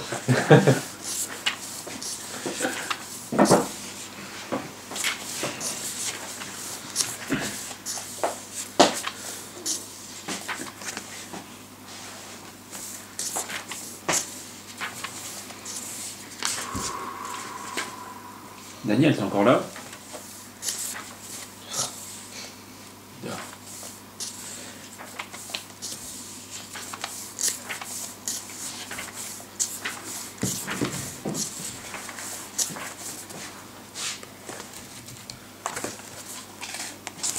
Vous savez, Rabbi Israël, c'était pas quelqu'un de... Manger une gaufrette, ça. Allez. C'était pas quelqu'un qui se vantait jamais. On a vu, Mamash, Rabbi Israël, c'était quelqu'un qui... Mamash, c'était quelqu'un... Qui était mévasé à tâtement. Ouais, il était vraiment rien, il se sentait rien. Et la preuve, c'est que jamais il se disait qui je suis pour dire une parole, pour expliquer une parole de Rabbeinu. Jamais je vais rien dire, etc., etc. Une fois dans sa vie en entière, où il y a Tzam et Guidro. Il est sorti de sa... Et quand j'ai lu ça, j'ai compris, Rabbi Israël, c'est ça. C'est ça, Rabbi Israël. À la fin d'une lettre, Rabbi Israël, il s'est signé son nom et il a rajouté un mot. Ah là là là là, ce mot-là. Et vraiment, c'est ça. Tu vois, je voulais dire un cours en entier et j'ai pas parlé un mot de ce que je voulais dire. Attends, on n'a pas fini, on peut rester jusqu'à 3h du matin. Hein. On va commencer. On n'a pas encore Je commencé. suis en pleine forme, Brody, il est un peu fatigué, mais on s'en fout. Comment t'es fatigué? Un peu de gaufrette, ça va être, ouais. Écoutez bien comment Rabbi Israël, Israël Ber, Ameragel ou Mefate el Atachlit Haemet. Essaye de me le traduire bien en français. Israël Ber qui explore et qui séduit vers le tachlit, vers le but véritable. C'est ça, comme ça il se signe. Mais c'est exactement ça. Hein. Eh ben oui, c'est ça, c'est tout. Il est Meragel. C'est un Meragel. Il recherche un explorateur. C'est un espion, le mec. C'est un espion. Il est venu, il espionne. Il est là. Il est contre les Tzara, il fait montrer comme si c'est un bête, un naze, il comprend rien, il fait rien, il donne pas. Mais en fait, il est méfaté tout le monde. Il vient, il dit écoutez bien, c'est ça. Ah, mais Ragel va méfater la Tarlita Emet.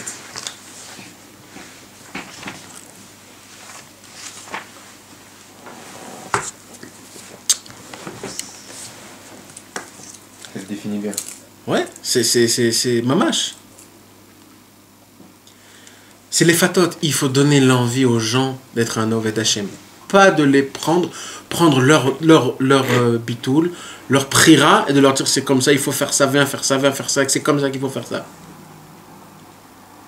Combien de fois on allait chez les Chassidés des Breslev, tous les Breslev, Rabbi Nathan, Rabbeinu, comment il faut faire pour ça, quand il faut faire pour ça. Rabbeinu, c'était pas le genre de mec qui disait fais comme ça, t'auras ça.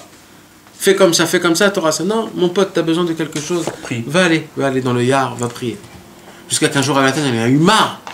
Il a dit, Rabbeinu, Karati, Nichar, Groni, Ven, Meyachel. J'ai plus de voix, Rabbi Nathan. Alors Rabbeinu, il n'a pas répondu. Après, il lui a dit, Mistama, que quand David Amelech, il a dit ça, il n'avait plus de voix. Toi, je vois que tu as encore de la voix, tu as encore de la salive. Donc, va aller comme David Amelech. Va. Et après, tu pourras revenir me voir. Vous imaginez de quoi on parle? Et aujourd'hui, il y a des gens qui viennent t'expliquer qu'est-ce que Rabbi Israël disait, qu'est-ce que Rabbeinu disait. Et vous êtes encore avec vos... Les chitoulim, comment on dit des chitoulim? Couche. Vous êtes encore dans vos couches. Vous êtes... Il y a une belle histoire que j'ai entendue de Rabbi Israël. Un jour, il y avait à l'époque, quand Rabbi Israël il était jeune, il y avait un tzaddik qui s'appelait Rabbi Simcha Bunim Kulchiner. C'était un de Pologne qui était un Breslev. Et le pauvre, il souffrait du ventre. Il avait une maladie très forte du ventre. Et Rabbi Simcha Bunim, il a tout essayé, les docteurs, les trucs. Il a essayé plein de choses. C'est un Breslev? Ouais, un très grand Breslev de Pologne, un élève de Rabbi Yitzhak Breiter, etc. Un très grand tzaddik. Et un jour, il a vu Rabbi Israël. Il a dit, Rabbi Israël, t'as pas un conseil à me donner? Je souffle le martyr, j'en peux plus, je sais plus quoi faire. Alors Rabbi Israël lui a dit, faut prier. Alors Rabbi Simcha lui dit, je te jure que j'ai prié plus que j'ai la force. Alors comme Rabbi Israël le connaissait que c'était un homme sincère, il a dit, ok, rendez-vous à minuit dans le yard. Pas de problème. Il est parti, rendez-vous à minuit, ils se sont donné rendez-vous à minuit dans la forêt. Rabbi Israël a dit, viens avec moi. Et Rabbi Israël a commencé à prier pour lui, dans le yard à côté de lui. Il a commencé à pleurer, à crier de toutes ses forces, à déchirer ses habits, jusqu'à qu'il s'est mis par terre. Et Rabbi Israël, il mangeait de la terre. Par terre comme ça, sa tête était dans la... Et il criait, il était vraiment comme une hystérique. Jusqu'à qu'il s'est calmé, et après 1 heure, 2 heures, il s'est calmé. Il s'est levé, il lui a dit, comme ça t'as prié? Ben c'est comme ça qu'il faut prier. Je crois. Fort. Hein? C'était quand? Il y a 50 ans à peu près. C'est le fils de Rabbi Simcha Bunim qui nous a raconté ça. Il avait quel âge, Rabbi Israël? 50, 60? Ah oui, il était déjà âgé, donc. Ouais. Ah oui, c'était déjà... 50, 60? C'était déjà...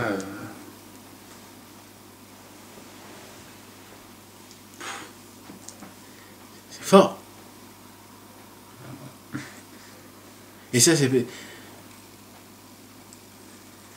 Rabbi Israël a dit, il faut pleurer du sang pour comprendre une parole de Rabbeinu.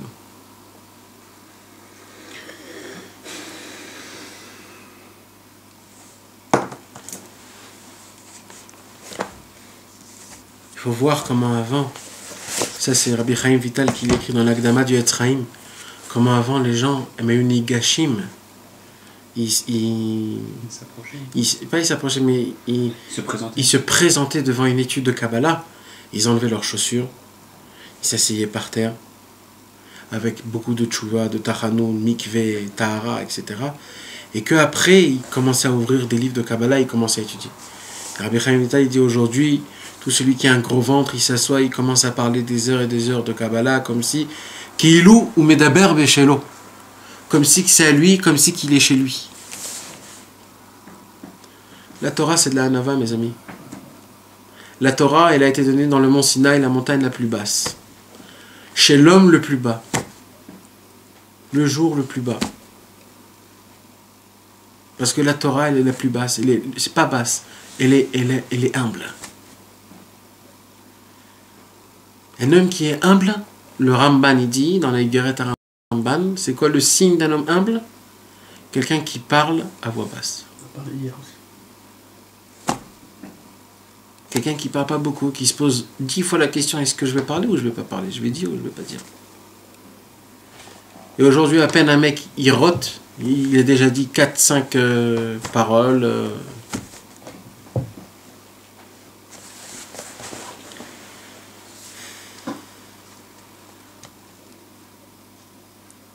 C'est une belle leçon d'humilité.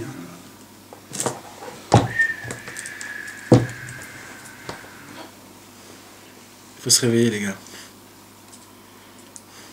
On ne tient pas c'est ça que je voulais te dire. C'est de ça que je parle quand je disais que Rabbeinu, 1 millième et 1 millième. Mais des fois, on croit comprendre. On croit Tu malheureusement. comprends? C'est ce point-là. C'est que personne peut venir me donner une leçon ou m'apprendre quelque chose. Pas pour apprendre, ça veut dire pour me faire une torara ou m'apprendre quelque chose. Oui, moi j'ai compris comme ça, c'est comme ça que tu dois prendre. Mon pote, c'est pas comme ça que ça marche ici. Chez nous, c'est pas comme ça que ça marche.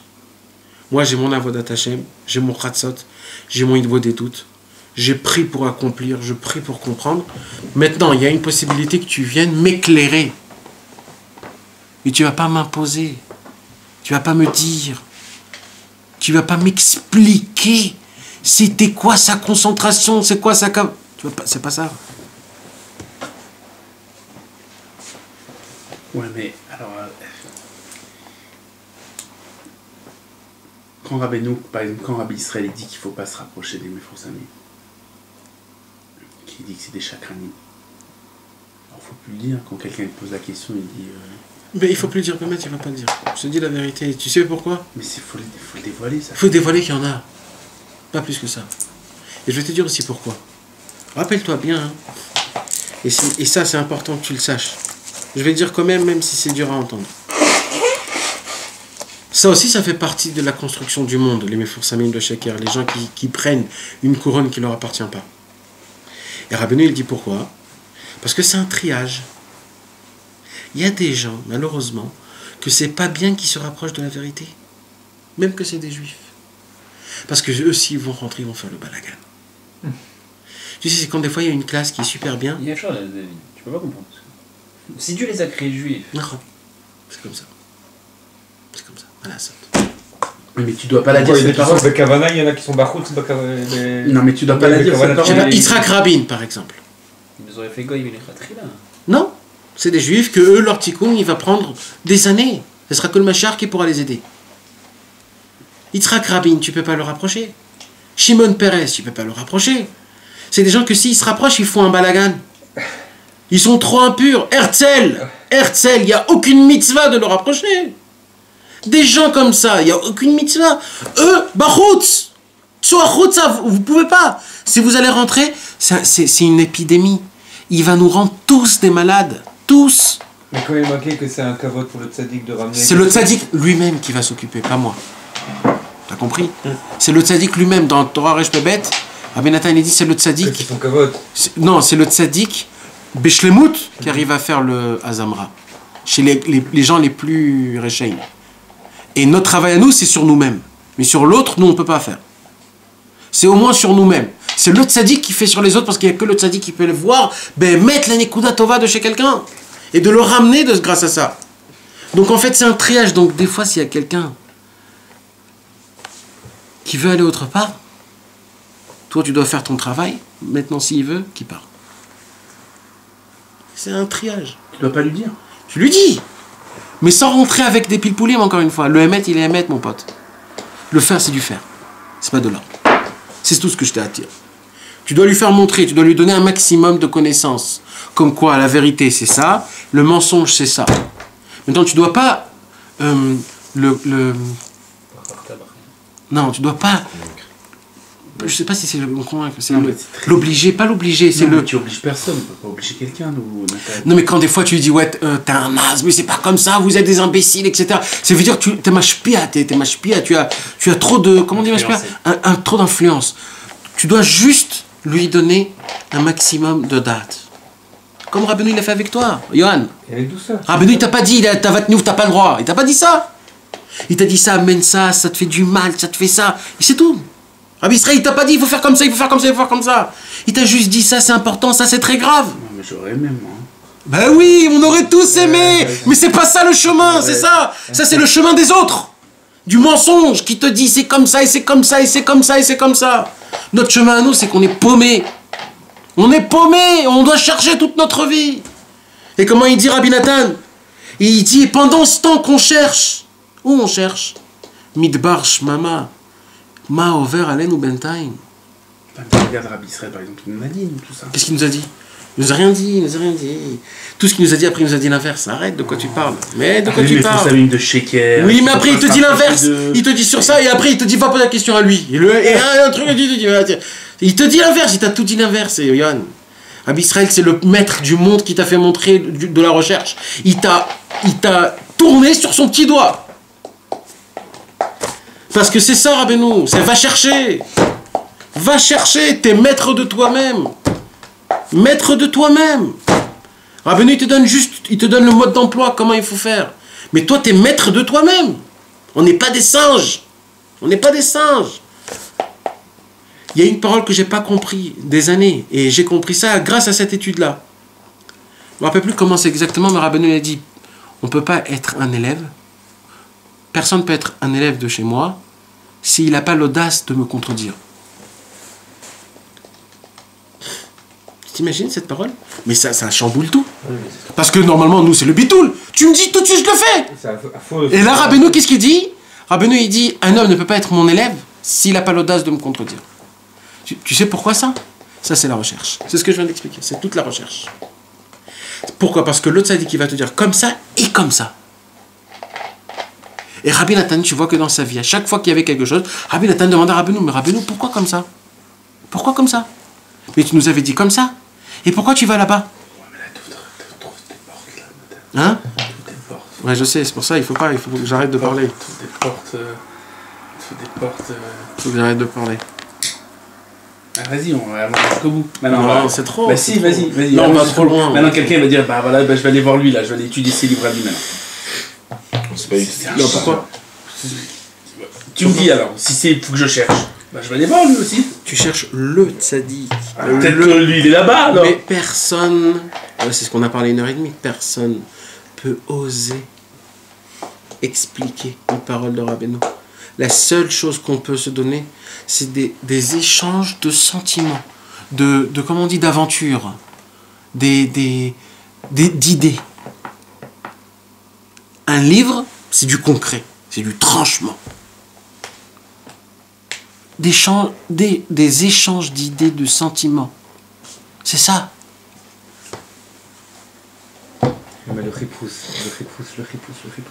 du Emet. Toutes les choses que Rabbeinu nous donne, ça veut dire donne-moi un kivun, donne-moi une etzat tova qui va me permettre d'être un homme meilleur, un homme caché. Et ça veut dire quoi? Un homme mevoudal. Et ça veut dire quoi? Mais je peux pas être tout le temps dans le bilboul. Si je suis tout le temps dans le bilboul. Mais t'es jamais dans le bilboul. Mais t'es jamais. Tu sais que t'es quand. Sortir de ce bilboul, non. Après, il y a un autre bilboul. Non, mais c'est quoi le bilboul? Le bilboul, c'est quand t'en as plein, et là t'es mes boulbal. Mais quand t'as rien, t'es pas mes boulbal. T'as rien. Et tout ce que tu pries, t'es pas mes boulbal, tu l'as prié, tu l'as eu. Tu comprends ce que tu comprends. Plus que ça, je comprends pas. C'est pas pour moi. C'est pas un bilboul, ça. C'est pas un bilboul. Tu ouvres un livre, ce que tu comprends, tu l'appliques, comme le simple, le tam. Tu l'appliques. Tu l'appliques, mais pchitout. Il y avait des Breslev qu'après Ouman Rosh Hashanah, ils venaient avec un balai. Et il balayait la poussière du Tzion de Rabbeinu, parce qu'il disait que cette poussière, c'est la poussière des tzadikim qu'il a écrit dans les Sipurim Masiyot, dans le Maaseh Gimel. Le tam, ni vu ni connu, rien à voir. Rien à voir de ce que Rabbeinu il a dit. Ça, c'est un tam. Et ça a aidé. Les gens gardaient ça comme Camilla. Accompli, soit un bête, soit un naze, soit un imbécile. Soi-disant, tout ça c'est en nom de... Mais en vérité, Rabbeinu, dans la Torah 104, qu'est-ce qu'il dit? Aya, Oev, Eta Avodot, Apshutot, Shel Anashim, Ve'amonam. Parce qui faisait vibrer Rabbeinu, c'était pas un grand chassid qui faisait comme ça des heures et des heures. C'était le mec qui était assis avec un gros ventre à Shabbat, qui était un peu souillé, qui chantait Vekum, Kera Elav. Ça, il adorait. Ça, il adorait Rabbeinu. Un homme qui lisait les Télim toute la journée, il adorait, c'est ça qui lui faisait vibrer. Un homme qui lisait le Zohar et qui comprenait même pas ce qu'il disait, il déformait les mots, etc. Il adorait ça, Rabbeinu. C'est d'être Pachout Vetamim, simple, simple, simple. Un homme qui est simple, il est moins Méboulbal. Un homme qui est Méboulbal, c'est quelqu'un qui a trop de savoir, c'est un homme de Méboulbal. Parce qu'il a ça, il a ça, il a ça, il a ça, il a ça, il a ça, il a ça, il a ça. Oui, mais quand tu cherches, c'est quoi chercher? Tu veux te rapprocher du Hémet. Oui, ben oui, les bilboules dans tout ça, il n'y a pas de bilboules. T'as des milliers de chemins après. Est-ce que faut que je fasse comme ça, il faut que j'aille là, il faut que j'aille ici, il faut que j'aille ça. Je te donne un exemple concret. On était à l'Eiloula de Rabbi Israël. J'étais en train de discuter avec Franz. Je te cite, je sais que tu vas avoir le cours. On est en train de discuter avec lui. Et on commence à parler des Meforsamim. Et je lui dis, à lui encore une fois, je lui dis, c'est tous des chakranim. T'arrêtes de nous prendre la tête avec ça, c'est des chakranim. T'es là, t'es avec Rabbi Israël, c'est des chakranim. Et Franz, il n'a pas été d'accord du tout avec moi. Il m'a dit, qu'est-ce que tu lui parles comme ça? T'as pas le droit de lui parler comme ça, t'as pas le droit de dire une chose pareille. Ça te regarde pas. Et il lui a dit, si toi tu veux savoir, tu vas dans le Sadé. Moi, je n'étais pas d'accord avec lui. Je lui dis, bien sûr qu'il faut aller dans le Sadé. Mais il faut le connaître, ce Dibourg, quand même. Que c'est des chakranim, ces gens-là. Parce que si tu le connais pas, si Rabbi Israël ne m'avait pas dit que c'était des chakranim, qu'il y en avait au moins, que les farod qu'il y en a, comment je vais prier sur ça? Alors tu dois le dire ou tu dois plus le dire maintenant? Tu dois en parler ou tu dois pas en parler?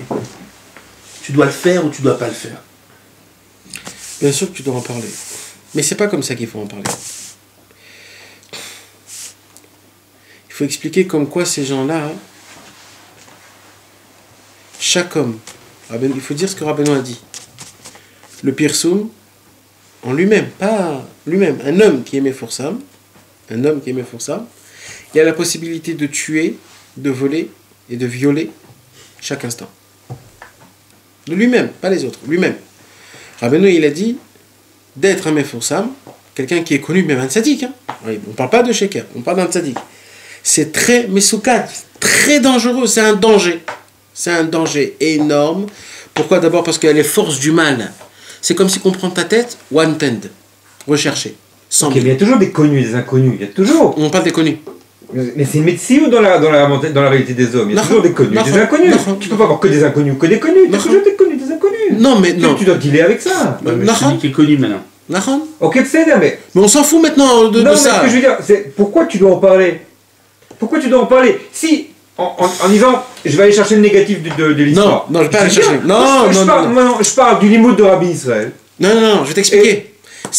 Pour terminer, ce que je voulais vous dire, c'est que quelqu'un qui est Meforsam, il a une possibilité, grâce à sa force, parce qu'il a une force, de te piquer, et ce pic est très dangereux. C'est venimeux. C'est ça qu'il faut dire aux gens.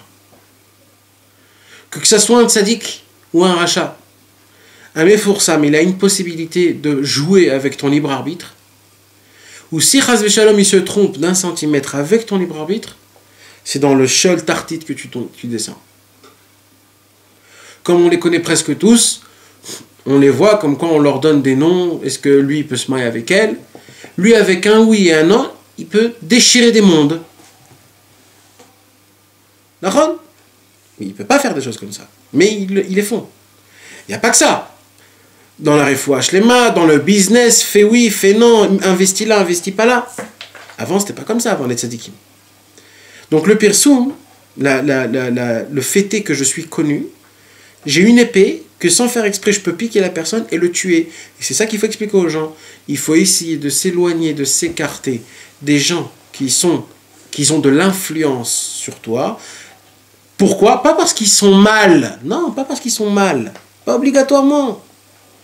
C'est parce que c'est très grave. Tant qu'un homme, tout le kavod l'a pas rendu à Dieu. Au moment où tu prends l'honneur 1% pour toi, tu as un problème. C'est tout. Et Rabbeinu, il a dit aujourd'hui, dans notre génération, c'est presque, on ne peut pas en trouver des gens. Il n'y a pas des gens qui peuvent redonner le kavod, toi Dieu. C'est pour ça que c'est dangereux. Ça ne veut pas dire que c'est méchant, ça ne veut pas dire que... C'est un rachat, le gars. Non, c'est danger. Non, c'est un danger, c'est tout. Parce que le libre arbitre, quand toi tu t'annules à quelqu'un, et que tu sais quoi, c'est même pas un méforsam. C'est même si tu as un ami qui t'annule à toi. Un ami qui t'annule à toi. Au moment où lui joue avec ton libre arbitre, fais comme ça, crois-moi, c'est comme ça qu'il faut faire. C'est très grave. Point, c'est tout à la ligne. C'est très très grave. Un homme doit être maître de soi-même. Mais si tu vois qu'il se trompe. Mais Nathan, ce qui veut dire Yohan aussi, c'est que... Alors, Rabbi Israël Cordonner, quand il s'est rapproché de Rabbi Moshe Breslever, Rabbi Moshe Breslever étudiait avec lui le Likutei Moharan. Et à chaque fois que Rabbi Moshe Breslever il étudiait sur le tzaddik, Rabbi Israël Cordonner disait ouais, ça ressemble à mon tzaddik à moi. Rabbi Moshe Breslever ne lui a rien dit. Une fois, 2 fois, 3 fois, 4 fois, 5 fois, 6 fois, 7 fois. Un jour, il a dit la même chose, et là, Rabbi Moshe Breslever, il s'est énervé. Et il a dit, Paro, il était plus chacham que toi. Parce que quand Yosef Hatzadik, il est venu, et qu'il lui a expliqué le Chalom, alors Paro, il n'a pas dit oui, mais peut-être, il a tout de suite dit, c'est toi le chalit. Et toi, je te fais montrer comme quoi toute ta vie est dedans, et tu dis c'est mon rat, au lieu de dire que c'est lui, alors tu dégages. Et il est parti Rabbi Israël Cordonner. C'est ça qu'il a prié, il a compris que Mehmet, il n'y a que Rabbeinu et personne d'autre au monde. Voilà, il lui a dit donc. Mais après plusieurs fois, d'abord il faut l'enrichir de connaissances, de Da, de Rabbeinu. Il faut l'enrichir, il faut lui expliquer pourquoi et comment. Rahman, le manig c'est un Rahman. Le manig, il doit être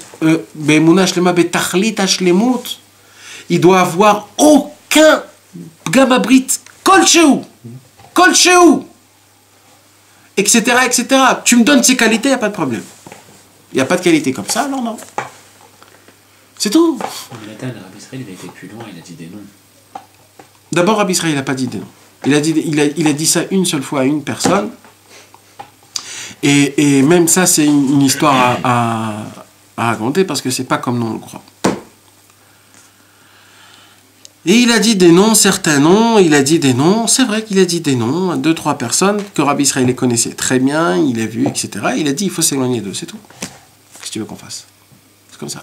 Pour cette raison-là, ces gens-là, ils peuvent avoir une influence sur ton libre arbitre, et que s'ils se trompent d'un millimètre, tu peux tout perdre. Ouais.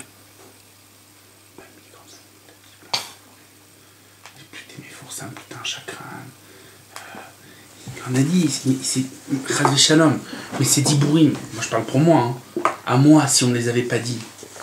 Mais moi je dis pas que je suis dans les mètres, mais j'en suis bien loin. Mais j'aurais pu être encore à des milliards de kilomètres attaché à n'importe quel Meforsam aujourd'hui et être sûr que j'étais dans le bon chemin. Si Dibourim qu'on m'a rapporté, ils m'ont servi quand même. Il faut que tu saches quelque chose. Il n'y a pas de règles. On ne peut pas te dire des règles. Il faut pas.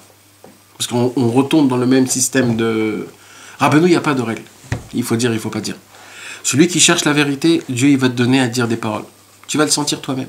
Il y aura des gens que tu vas leur dire tout. Il y aura des gens que tu vas leur dire, il ne faut pas encore. Toi-même, tu vas le sentir. C'est comme ça que ça marche, il n'y a pas de règles. Il y a des gens qui ont besoin d'écouter, il y a des gens qui n'ont pas besoin d'écouter. Ce que tu dis, il y a des moments où il faut dire. Il y a des centaines de gens qui se sont rapprochés de Rabbi Israël, que Rabbi Israël a pris beaucoup de temps avant qu'il parle. D'abord, il les mettait chez eux à la maison, il leur expliquait la grandeur. Regarde, Rabbi Israël, qu'est-ce qu'il a fait? D'abord, il a parlé, 90% des paroles qu'il a parlé, c'est d'abord de la grandeur de Rabbeinu. Et les 10 autres pourcents, ce sont des conseils. Et peut-être 1%, il a parlé contre. 1%. C'est vrai que ce pourcent-là, ça a été un pourcentage qui piquait très fort, mais c'était 1%. Mais 90% de ces paroles, c'est de la grandeur de Rabbeinu. Ça veut dire la vraie façon de comment essayer de faire montrer le vrai chemin, c'est quand tu fais montrer la grandeur de Rabbeinu, jusqu'à que tu te dis il n'y a personne d'autre au monde. Que tu comprends que vraiment, devant les autres, c'est tous des rigolos.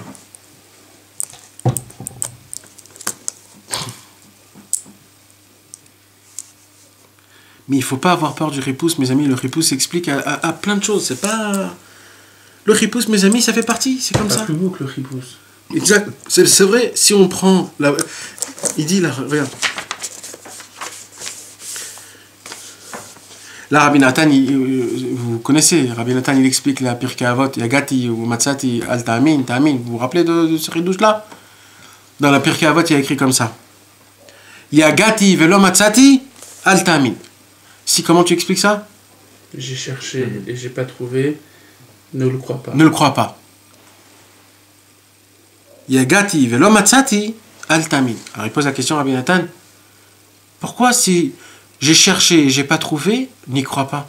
C'est quoi n'y crois pas? Je le vois de mes yeux si j'ai trouvé ou j'ai pas trouvé. Yagati velo Matsati Al Ta'amin.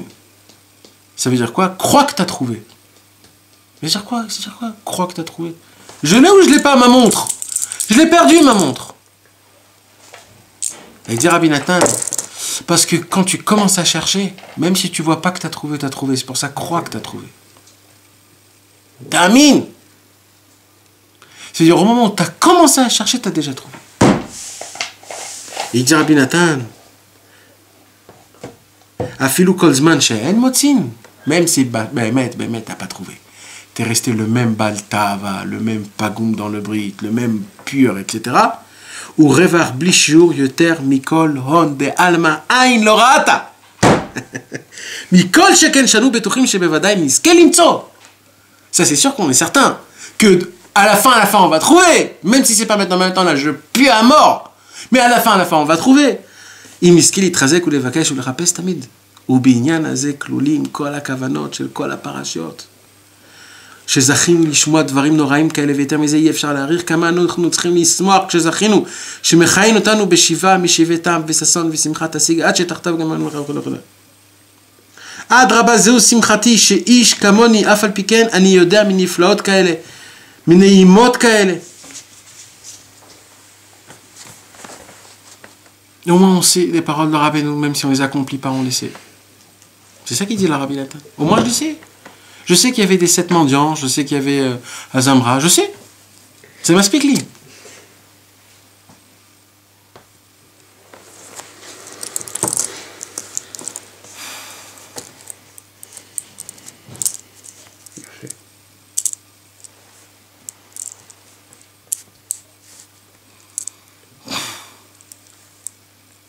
Voilà mes amis. C'est ce que je peux vous dire à ce sujet-là. D'un côté, personne ne peut oser ouvrir et expliquer Rabbeinu. D'un autre côté, qui, si c'est pas toi? C'est sûr, en s'annulant du tzaddik. En s'annulant, c'est pas en déformant sa parole ou sa pensée. Prendre mot à mot et de l'accomplir comme un singe. Mais en cherchant, après tout. Des fois, le chat, on croit comprendre. Oui, il y a quelques taureaux, même des histoires, je sais pas, c'est Rotavan, des trucs comme ça. Je sais pas, c'est le chat, c'est des histoires. On croit les comprendre, c'est-à-dire, c'est même pas ça. On est complètement à côté de la plaque. Écoute bien ce que je vais te dire. Le Gaon de Vilna, il dit que le but de toute la Kabbalah, c'est pour comprendre le Pshat. Et le Baal Shem Tov, il a dit comprendre le Pshat qu'on comprend, c'est pas ça. Pas du tout. Et tout ce que Dieu a dévoilé la Kabbalah, c'est pour qu'on comprend c'est quoi le Pshat, parce que le Pshat Achi Pashut, c'est la Kabbalah. Donc on a besoin de la Kabbalah pour comprendre le Pshat. Comme ça, il a dit le Gaon de Vilna. Et le Baal Shem Tov, il a dit le but du Pshat, c'est pour comprendre la Kabbalah. L'inverse.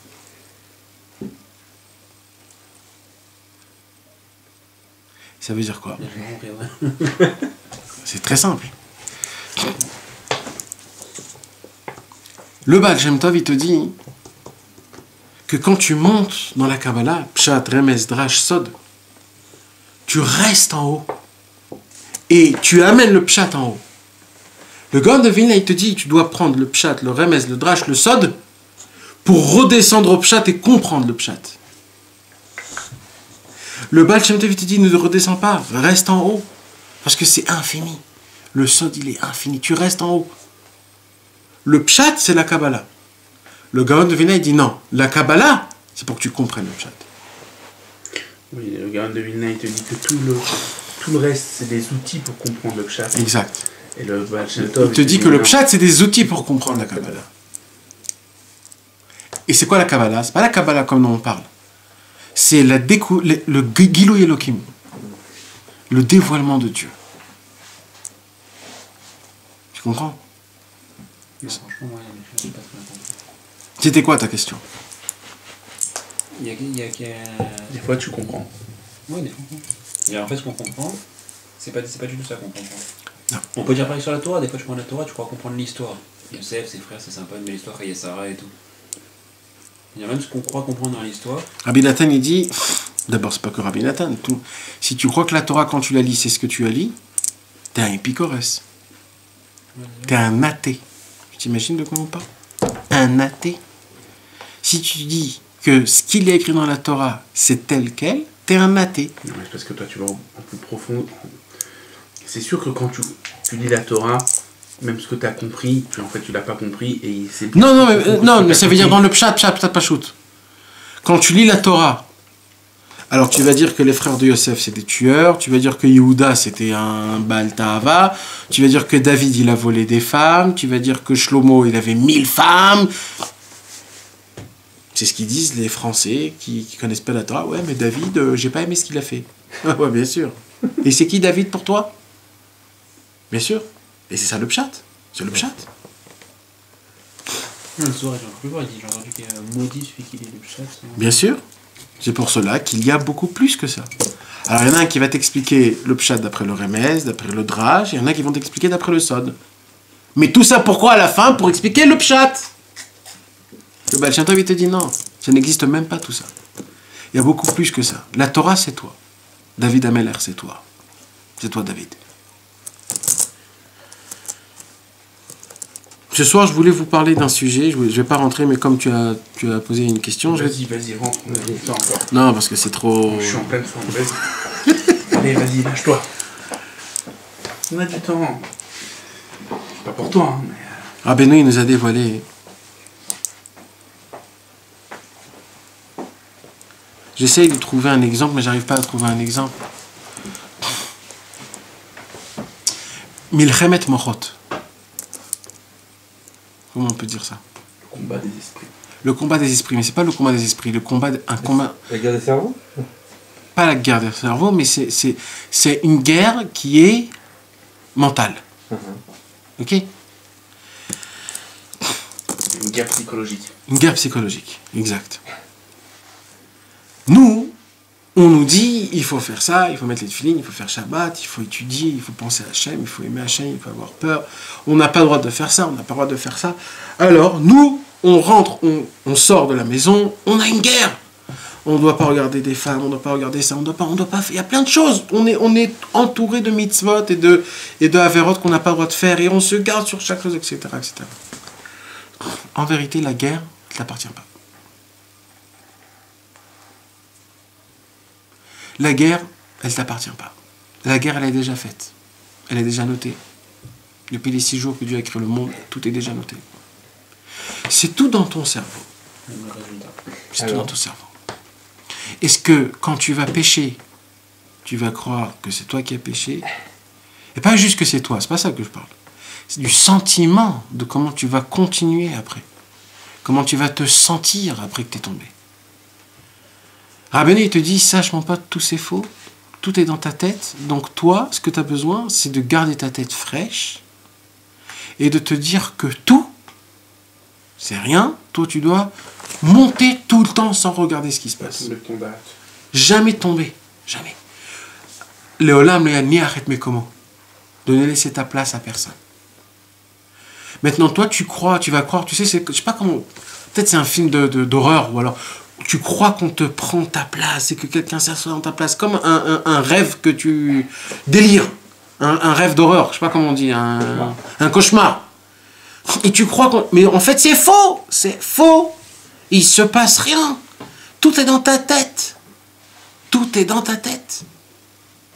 Quoi, les bouchottes, les échecs. Tout, les visionautes, tout, c'est dans ta tête. Les avérotes. C'est dans ta Et tête. encore une fois, je suis tombé. C'est dans ta tête. La seule chose vraie, c'est est-ce que tu arrives à avancer malgré tout ou pas?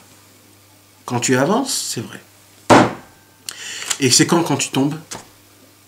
C'est quand tu crois que c'est toi qui a fait ou qui a pas fait. La chute, c'est juste quand tu crois que Dieu il est plus avec toi, en fait. Et c'est pas ça la chute. La chute, c'est tout ce qui endommage ça. Ça y est, je suis rachat. Ça fait un an que je me suis pas réveillé à Hatzot. Et il y a le truc. Si la personne arrive à chaque...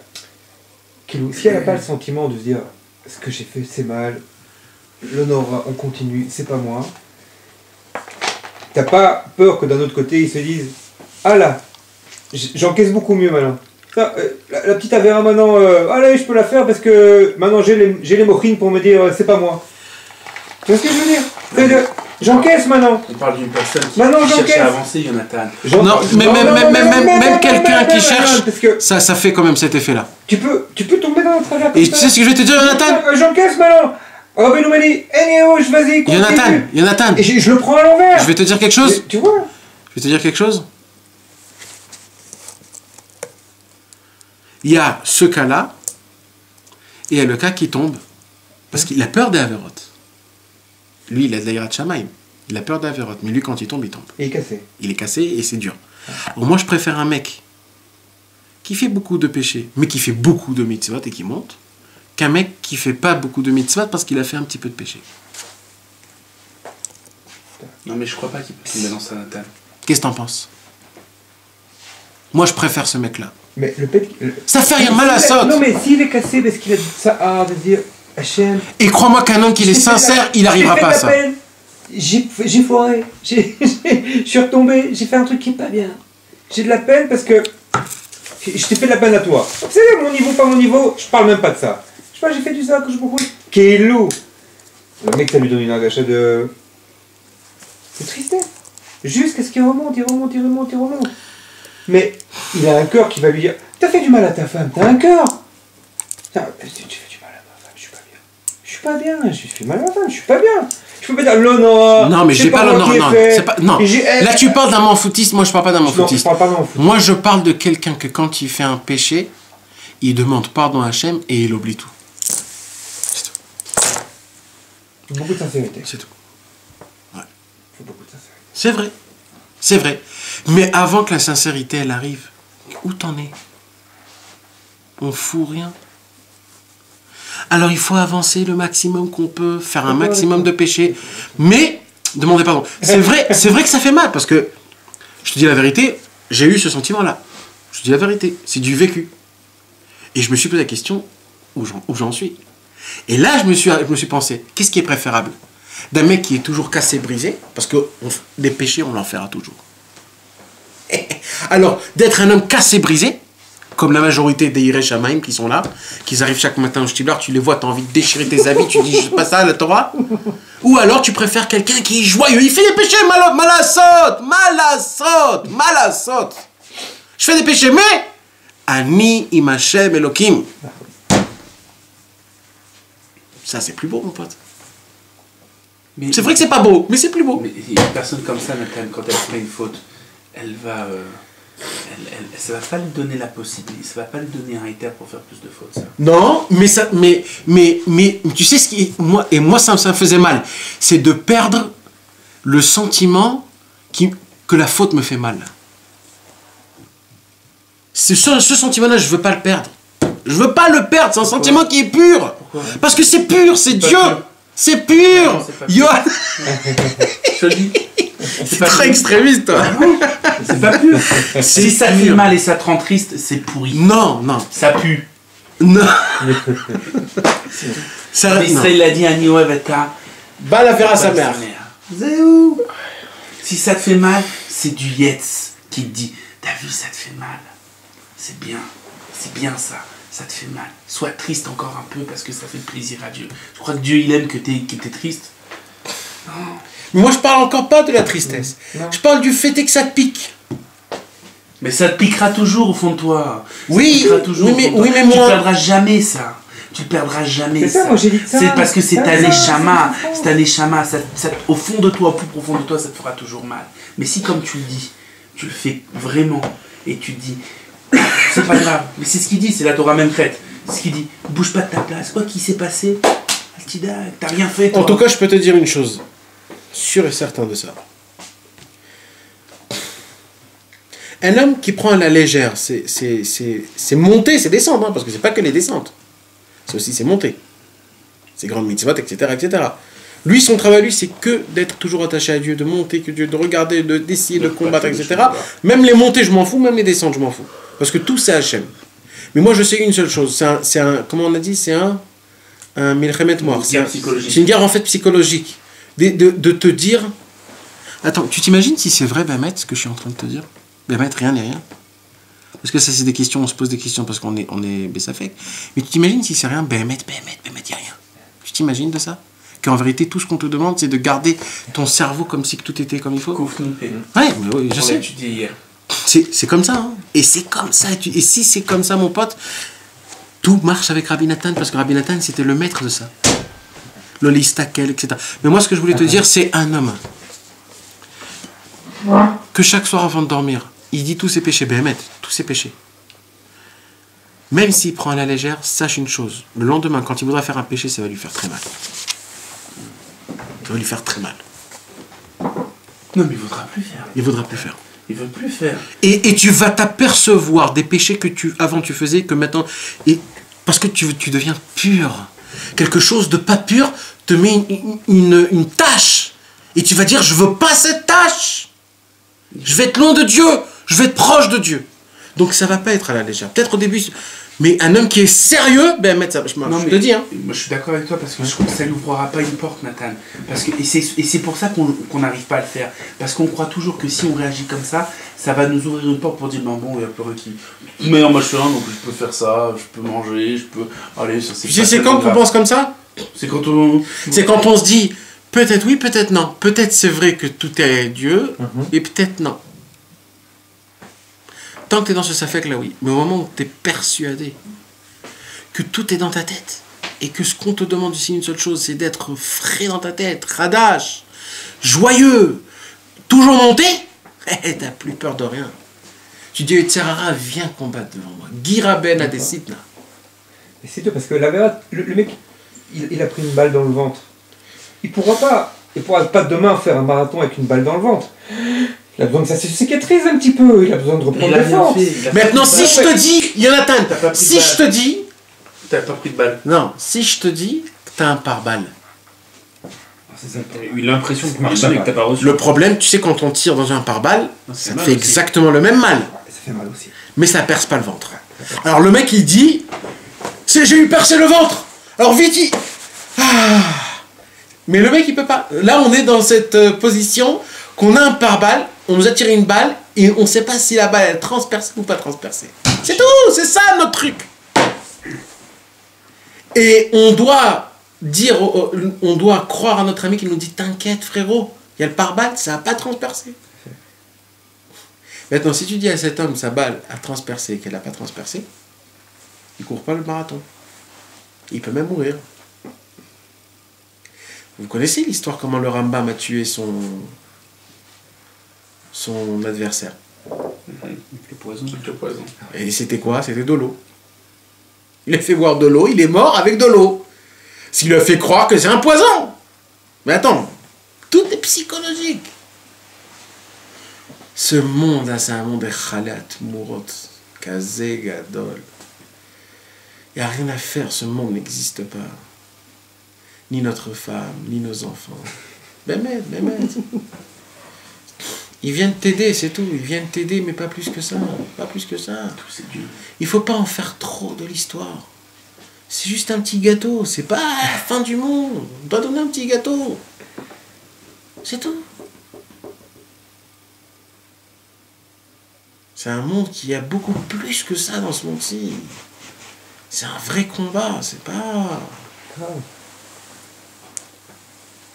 On croit qu'on combat contre les Tsarara, c'est pas contre les Tsarara, c'est contre nous-mêmes. C'est nous-mêmes notre Tsarara. C'est nous-mêmes, on combat avec notre corps. Dit Mayod. Si on voit ça avec Adam Rishon, quand il a fauté, quand il a cru qu'il a fauté. Parce que. Non, tu vois. Parce qu'il a cru Bémet. Il a cru qu'il a C'est ça son problème. Et d'où on voit ça, c'est que déjà le Hari dit que le Hetz Adat, c'était une branche du Hetz Rein. Ah ouais. Donc qu'est-ce qu'il a mangé en fait? Il a mangé du Hetz Rein. Et comment on voit ça? C'est qu'il est sorti du Gan Eden. Et que quand il est sorti du Gan Eden, il s'est trempé 130 ans au Mikvé. Et après 130 ans au Mikvé, il voit son fils, il lui dit qu'est-ce que tu fais là? Il dit bah j'ai fait tchouva. Et là il dit oh mince, pourquoi moi j'ai pas fait tchouva? C'est-à-dire que si j'avais fait tchouva, il dit le Midrash, je serais pas sorti du Gan Eden. Donc il est sorti lui-même de son plein gré du Gan Eden. Ouais. Après, et tout ça, après qu'il s'est mis 130 ans en croyant qu'il a fait tchouva. Il se rend compte que ça fait 130 ans qu'il croit qu'il fait tchouva, et il sort du mikvé, il dit, en fait non, j'ai pas fait tchouva. Et pourquoi j'ai pas fait tchouva? Parce que j'ai cru qu'à ce moment-là où j'ai mangé le fruit, Dieu il est plus avec moi. Mais si j'avais dit à Dieu, dit Sarah Binatan dans Ilchot Shluchim, il dit si j'avais dit à Dieu, et alors j'ai mangé, même là-bas, t'es là-bas, toi, qu'est-ce qu'il y a? Ça me change quoi que j'ai mangé ou j'ai pas mangé? Non, pour ça, il y avait besoin de Rabbeinu. Ah, pour ça, il y avait besoin de Rabbeinu. Il y avait besoin de Rabbeinu. Comment il a dit Rebbe avant Beret Nachman, heureusement qu'Adam Arishon, il a fauté. S'il n'aurait pas fauté, Rabbeinu ne serait pas venu dans le monde. Ah, mais ça veut dire que t'as plus libre arbitre aussi, hein, Nathan. Ton libre arbitre, c'est dans ta psychologie. Ouais, c'est tout. C'est ça. Ça veut dire, est-ce que Dieu il est maintenant avec moi, ou est-ce que moi je vais le mettre avec moi, ou moi je veux pas le mettre avec moi? C'est ça ton libre arbitre. Et ça, c'est le plus grand libre arbitre. Parce que Bémet, le libre arbitre n'existe pas, Bémet. C'est tes amis, c'est l'influence, c'est ça. En fait, t'as pas le choix libre, en vérité. Ne me dis pas que t'as le choix libre, et personne au monde a le choix libre. Ne me disais pas ça. C'est l'éducation. Ouais, c'est tout, ça s'appelle pas le libre arbitre. Le vrai libre arbitre, il est dans ta tête. De quelle Torah tu voulais faire? Ah, je voulais faire Torah Pezaïn Pechet. Vas-y. Ça commence. Alors, vas-y, fais-le. Non, parce qu'en vérité, non. On a un petit peu dit. Elle parle de ça. On a un petit peu dit de tout. Ça l'arrête ici. Ouais, ça finit toujours. Ah, ça y est, elle dit là qu'il n'y a plus rien. Là. Parce que là, Rabbeinu, c'est deux Torahs que Rabbeinu a dit en même temps. C'est trois Torahs que Rabbeinu a dit en même temps. La Torah Vav, la Torah de Baki Beratz, Baki Beshov, la Torah des Kavanot de Elul, comme quoi c'est important, etc. Et la Torah où il ne faut pas manger un fruit avant qu'elle a été fait mûr. Et que les anges ils cherchent des pertes, et quand ils trouvent une perte, il y a un grand bruit, ils ont dit chauffard, etc. Ces trois Torahs, en vérité, c'est trois choses différentes. Tu sais pas du tout le lien qui est C'est déjà fait les a dit en même temps, les unes après les autres, comme ça. C'est une seule Torah en vérité. Ah, c'est une Torah qui l'a divisée en trois. Et Rabbi Nathan est divisé en trois. Et Rabbi Nathan, dans le Mirtav Ayin Aleph, il fait le lien des trois. Il fait le lien. Dans Allumer Troufa. Ouais. Dans le Mirtav Ayin Aleph, c'est un long Mirtav. Il fait le lien entre les trois. Et il dit pas ça dans les Inyan du Zivug. Parce que les Kavanot de Elul, c'est pour avoir un Zivug et pour que ta femme elle soit. Parce que c'est d'après le passouk que Avram Avinu, quand il a envoyé Eliezer pour chercher Rivka, il a dit V'im lo tove aisha lalechet acharecha. Et Rabbeinu il dit que dedans il y a toutes les Kavanot de Elul. Parce que V'im lo tove aisha c'est au milieu, lalechet acharecha c'est Elul. Et grâce au Kavanot de Elul, tove aisha, la femme elle viendra avec toi. Donc Avram Avinu il a donné toutes les Kavanot de Elul à Eliezer, pour que Eliezer puisse trouver Rivka pour Yitzhak. Mais maintenant, ce que vous ne savez pas, c'est que Eliezer, des années, il a cassé la tête à Abraham Avinu. Il dit, moi j'ai une fille, moi, mais qu'est-ce que tu veux? Qu'est-ce que tu veux? J'ai une fille, une bonne fille. Elle a grandi chez toi, et mieux que toi, mieux que tout le monde. C'est la meilleure pour Yitzhak. Il n'y a pas meilleur au monde que moi, que j'ai grandi chez toi. Mais non, et Abraham Avinu dit, non, je veux que tu prends la fille de mon frère. Je veux que tu ailles chez mon frère, dans sa famille, tu vas chercher la une fille. Baruch, il va pas avec la Baruch. Hein? El Haroun, Middabek, Baruch. Mais en vérité, c'est pire que ça. Lui, le coup de Reuvéni, il dit que c'est connu que Eliezer, c'est qui? C'est qui Eliezer? Le Gigoul de qui? Non, c'est qui Eliezer? C'est Og. Og! Ah ouais. Eliezer, c'est Og! Et c'est qui Og? Il a fait la guerre contre. Ouais. Og, c'est le fils de Haza et de Hazaël. Et c'est qui Haza et Hazaël? C'est les anges déchus. Qu'est-ce qu'ils ont dit à Hachem? On dit ne crée pas l'homme. Alors Abraham Avinu, il a dit, celui qui n'a pas cru dans le peuple juif, c'est elle qui va porter dans ses entrailles le peuple juif. Un homme qui n'y croit pas au peuple juif, c'est pas lui qui aura le mérite de supporter dans ses entrailles la maman du peuple juif. Non, mais il est sadique maintenant. Mais quand même, t'as pas cru, tu descends de Haza et de Hazael qui n'ont pas cru, c'était des anges. T'as pas cru en eux. Un ange, quand il faute, c'est fini. Il n'y a pas de tikva. Comment il peut fauter un ange? C'est pas fauter, ça veut dire il n'y croit pas. Il a dit une vérité, mais pas une vérité, émettre la mytho. Si, il a un libre arbitre, c'est l'ange. Il a dit un émet. Et ça, c'est sa faute. Et un ange, il n'a pas de tikkun. Il est descendu, il a fauté, il a emmené Og. Il a vu Avram et Sarah. Il est tombé amoureux d'Avram et de Sarah. Alors il a dit, je préfère être un esclave qu'un roi dans la maison de Sarah. Et quand il vient pour lui demander sa femme, il y a écrit qu'après qu'il a donné à Rivka, Eliezer, il est parti. Ça y est, il n'y a plus Eliezer, on ne voit plus la diade dans la Torah.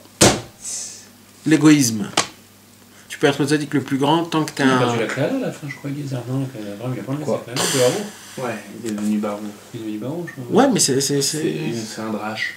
Mais quand il a fait la guerre contre Abraham, contre les 4 rois et tout, il y a Ouais, au début. Donc Ouais. il a fait la guerre contre lui, contre Ouais, lui. au Il a début. voulu tuer Abraham pour prendre Sarah. On dit que Abraham, c'est lui qui Ah, a ça envoyé c'était avant Abraham. qu'il y mette son éveil, non? Ouais. Quand Og, il a vu la tente et il a vu la bonté qu'Avram il a fait, il a dit, ça j'adorais. Parce que Haza et Hazael, c'était deux anges. Hazael, il n'a pas fait tchouva, Haza, il a fait tchouva. Comme ça on dit. Maintenant, même que Haza, il a fait tchouva, Dieu lui a dit, toi tu rentres pas en haut encore. Ça est terminé. Ils sont encore bah non. Alors, Hazael, il est parti dans le Guéhinom. Et il est jusqu'aujourd'hui dans le Guéhinom. Et c'est lui le maître du Guéhinom. C'est pour ça qu'on dit l'air la Azazel, etc., etc. Mais à Haza, ce qu'on lui a donné qu'il aura des enfants qui vont être bien avec le peuple juif. Alors, il y avait Og. Il y avait plusieurs encore, je ne me rappelle plus de tous les noms, mais c'est ces enfants des Anakim qui étaient... Sichon, des gens qui ont été en Égypte, des gens à la sortie d'Égypte. Il y avait plein de... qui nous ont fait des bontés. Mais Log, il s'est fait tuer par Moshe en plus. Il s'est fait tuer par Moshe. Ah bon, Chazar les Souros, ça y est. Ah, qu'à l'époque d'Abraham et de Sarah, il était bien. C'est une des choses, on lui a laissé voir c'est qui le peuple. Tu vas voir jusqu'à la fin. Parce qu'il a vécu, regarde. Le noir, le babou, il a vécu le babou. Même avant Noir. Depuis la création du monde, il a vécu.